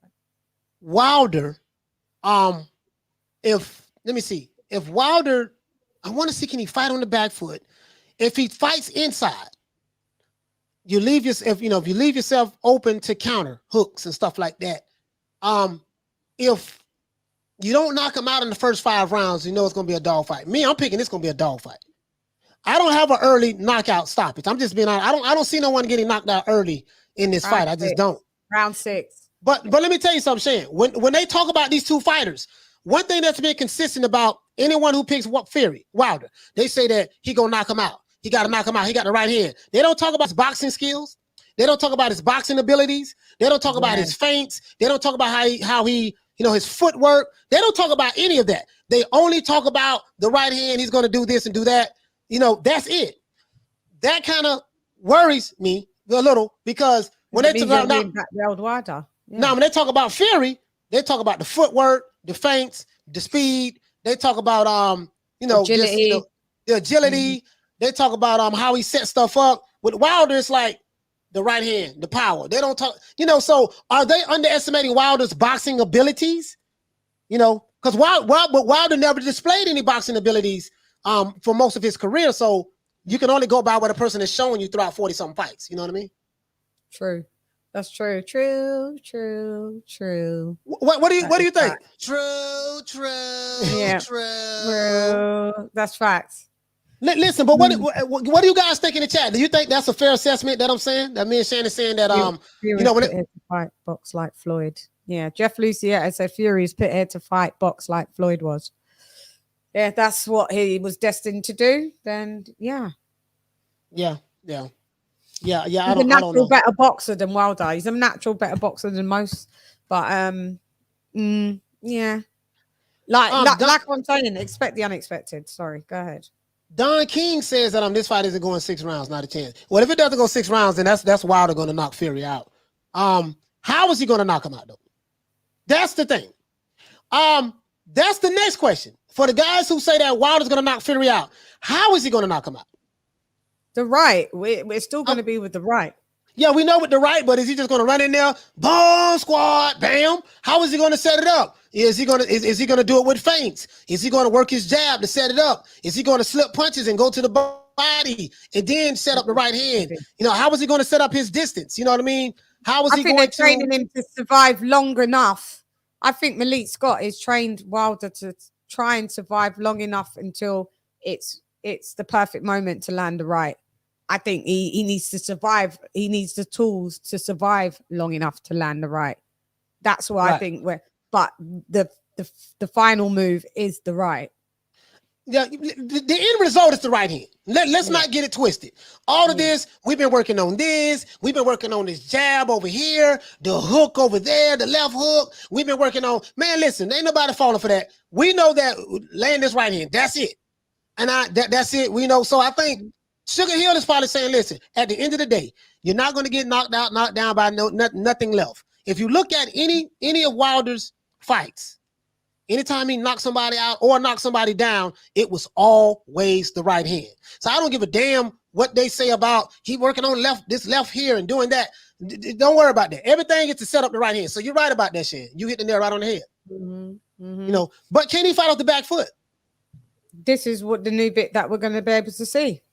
Last time, no, but hopefully with the improvements, you better be able to. Can he fight off anybody that's Wilder fan? Can he fight off the back foot? And can he fight off the back foot? That's you know, because and at some point in time, any fighter, I don't care who it is, whether it's a puncher or whatever, type Mike Tyson, it was fights that he had where people had him going backwards. Especially, you know, because he was so damn, those guys were so much bigger than him. Can you fight off that back foot? James says, I think Fury quits on the stool. Remember I said this, Coach. Why you say that? What have you seen? Or what have you seen in the past to show you that Fury will quit on the stool? That's just silly. Unless he sustains some injury that the doctor then calls it off, but then in the corner. But no. He says, T. Thorough says, I can see Fury probably getting his cut open by an elbow from Wilder. Then it will be downhill from there. I can possibly see that, but I can see it another way too on T. Thorough. I can see Tyson Fury fighting tall. Fight him like he fought Vladimir Klitschko. That we're gonna make it a stinker. If he fight like that, I don't see how that. Him and Wilder are only two inches apart. It's not no big. Right, but what I'm saying is, this is the thing though. If he fights, remember Vladimir Klitschko's what, 6'6"? No, he's not 6'6". I think he's 6. He's shorter than AJ. I think he's 6'4". Is he the same height as AJ? No, could be. Hold on, let me see. Vladimir Klitschko. Bear with me, guys. Bear with me. Wilder's best bet is keeping at distance and landing the right. Fury's too big and will ragdoll Wilder on the inside. 200 and let's see. Go ahead. No, he's 6'6". Oh, he is 6'6". Jeez. So him and AJ are exactly the same height. Someone said 6'5", someone said 6'7", someone said 6'5". I don't know. I always thought he was like 6'4". No, he's 6'6". I got him right here. 6'6", guys. So exactly the same height as AJ. Yeah, this Vladimir Klitschko. Vladimir Klitschko, if it says right here, height 101.98 meters. He's 6 foot 6 inches tall. Okay, Vladimir Klitschko 6'6". So, and you see how Tyson Fury fought. You see how Tyson Fury fought him. You see how Fury fought Vladimir Klitschko. He fought him tall. He fought him tall. I can see that. I can see this happening. I can see this probably happen. I'm telling you, man. Listen. Oh my God. Shout out to Lemon Peppers. For dropping that $2. Bam, super chat on your boy. Hey, Leroy. Super chat received. Playtime's over, boy. He says the only way Wilder wins is if he has an AK-47. Okay. All right. So hey, listen, guys, we did the weigh-in. The weigh-in is over with. We're gonna go ahead and give everybody a special shout out, man. Please, Lady Shan will be showing the fight live tomorrow. I will be showing the fight live. We will be simulcasting, and I'm gonna drop it in the community as well. So be on the lookout for that, guys. We will be covering it. Shan, do you want me to get everybody out of the way, or you want me to? Shan been here a while. She got to get something to eat. So is there anything that you want to say before we sign off? Thank you so much for having me, Mal. Massively appreciated. Massively appreciated. I had fun. I'll watch it on playback and I'm laughing. Yeah, I'm gonna watch it on playback and see how many people called me a coon, Uncle Tom, or a sellout. I think the chat was quite nice today. I didn't really see any horrible too much anyway, not that I saw. So yeah, thank you to everybody in the chat. You know who you are. Salute to you all. You can find me on Instagram and Twitter at Lady Shan, LadyChann. Come box with Shan. Most of you lot know where to find me. Mal, muchos besos para ti. Gracias. Es un placer conocerlo también. Gracias. All right, let's give Lady Shan a round of applause. Oh, thank you. All right, everybody, let's go ahead. You know how we do it. We're going to do this OJ Juman style. Let's go ahead and give everybody the shout out who was here. If I forgot you, man, please forgive me. This live went 3 hours and 15 minutes. Let's do this. Shout out to Reno Mine. The stickiest of the icky. You want to smoke with the old boy Rick James? Sorry about that, guys. That is the wrong one. OJ Juman style. Renee, what's going on, fam? Shout out to Pro Boxing Media. Shout out to my main man, Retro Boxing and Documentaries. Shout out to my brother, Major Key, who was here earlier. Shout out to my main man, Mark Nash. He wasn't here, but shout out to that brother. Please subscribe. Shout out to Jeff Lucietta. Shout out to Palm Poker. Shout out to my co-host, Shelton Moore. Shout out to the Queen Lady Shan, Done Them Season. Shout out to the Queen Lee Luna, the Queen. Shout out to the Queen Arlette. Shout out to the Queen Lisa Bells. Shout out to all of the queens. If I forgot you, please forgive me. Shout out to the Queen Nick Rich. Shout out to my main man, the Rebuttal Entertainment. Please subscribe. Shout out to my brother, Lou Peterson. That's Lamar Peterson's brother. Pretty Lou, light skinned Lou. What's going on, fam? Shout out to UGC Flame. Shout out to my main man, Big Ronald Finkley. Shout out to Punch Perfect Boxing. Shout out to the brother in the UK. Shout out to Haleen that was in the building as well. Shout out to Big Murph and Paul CX. Shout out to Paul Evans. Shout out to Leon Musa. Shout out to Dan. What's going on, fam? Shout out to Steel Shelf in the building. Shout out to Big Murph. Man, this mouse. Bro, this mouse is teeing me off, guys. Shout out to Big Murph that was in the building. Big Murph. Shout out to Fax GB. Shout out to Dennis Conley. Shout out to Konali. Shout out to Andy C. Shout out to Don King. Shout out to the Gorner season. Gorner season. Shout out to all of the trolls and all of the people who cannot stand my guts. And shout out to you. I love you guys. Shout out to everyone that's ever called me a coon, Uncle Tom, or sellout. Shout out to Facebook. Shout out to everybody that's watching on Facebook. Shout out to everybody that's watching on Twitter. We will be going live for the fight tomorrow, guys. Again. You know what I mean? We're going to do it one more again, guys. One more again. I'm going to be animated for this fight, regardless of where it goes at. Remember, I don't have a dog in the race. Shout out to Fax GB. Shout out to Peter Varnart. Shout out to Bruce Goals, who was here earlier as well. Shout out to my main man, Diallo Huggy, who was here earlier. And shout out to Toon. Let's see. Shout out to my main man, Andy C. Shout out to Bruce Ford. Shout out to Eric Lockett. Shout out to Palm Poker. My brother Jeff Luciano. What's going on, fam? Shout out to the press conference, the weigh-in, bro. We had a very entertaining weigh-in. I hope this fight sells out. It should sell out. I hope it sell out. You know, that'll be big for Wilder and that'll be big for Fury. If it sells out and it does excellent pay-per-view numbers, that'll be great, guys, because that's more money that those guys can make on the back end. And they have families that they have to take care of. Shout out to Bruce Ford. Shout out to Pugilism. Shout out to Paul CX. Shout out to Lennox was best and James. Shout out to it's another guy I forgot to. Shout out to Rider of the Storm. Shout out to I forgot my guy. I forgot you, bro. Eliza Feliciano, he was here earlier as well. Shout out to T Thorough. Shout out to the Lemon Pepper Chitlings. What's going on, my brother? Thanks for the super chat. Shout out to everybody who gave a super chat, man. It really does help the channel. It really does help the channel. I have a lot of things that we're doing in the background, guys. So I really appreciate all the support that everyone has ever given me on this 9-month journey. We've been doing this for 9 months, guys. 9 months, and we have accomplished a lot in such a short period of time. Shout out to Peter Varnock. Shout out to Pro Boxing Media. Shout out to ARB. Shout out to Andrew Baxter. Shout out to Bruce Ford. Shout out to Corey Bradley. Shout out to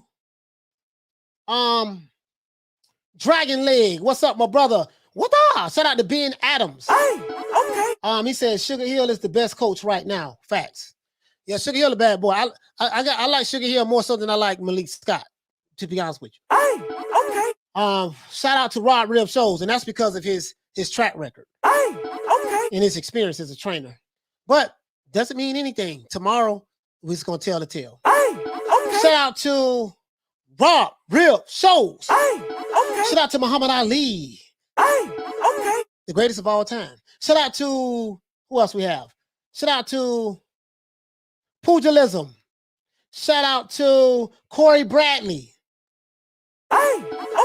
Shout out to, I think we got everybody.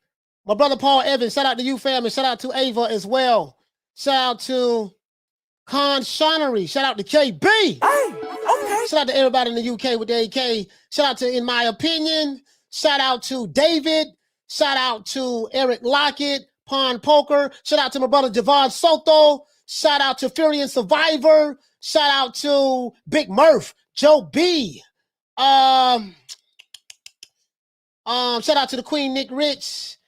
And I think that's it. Once again, it's our boy Coach Malachi Williams of New Media Today USA Boxing. I'll see you guys tomorrow. Shout out to my brother Philly Fly. Almost forgot you, Philly Fly. Almost forgot you. Shout out to Philly Fly. And shout out to Jedi Gremlin. Don't meet me there, beat me there. See you guys tomorrow, man. I'm going on live probably 3 o'clock tomorrow.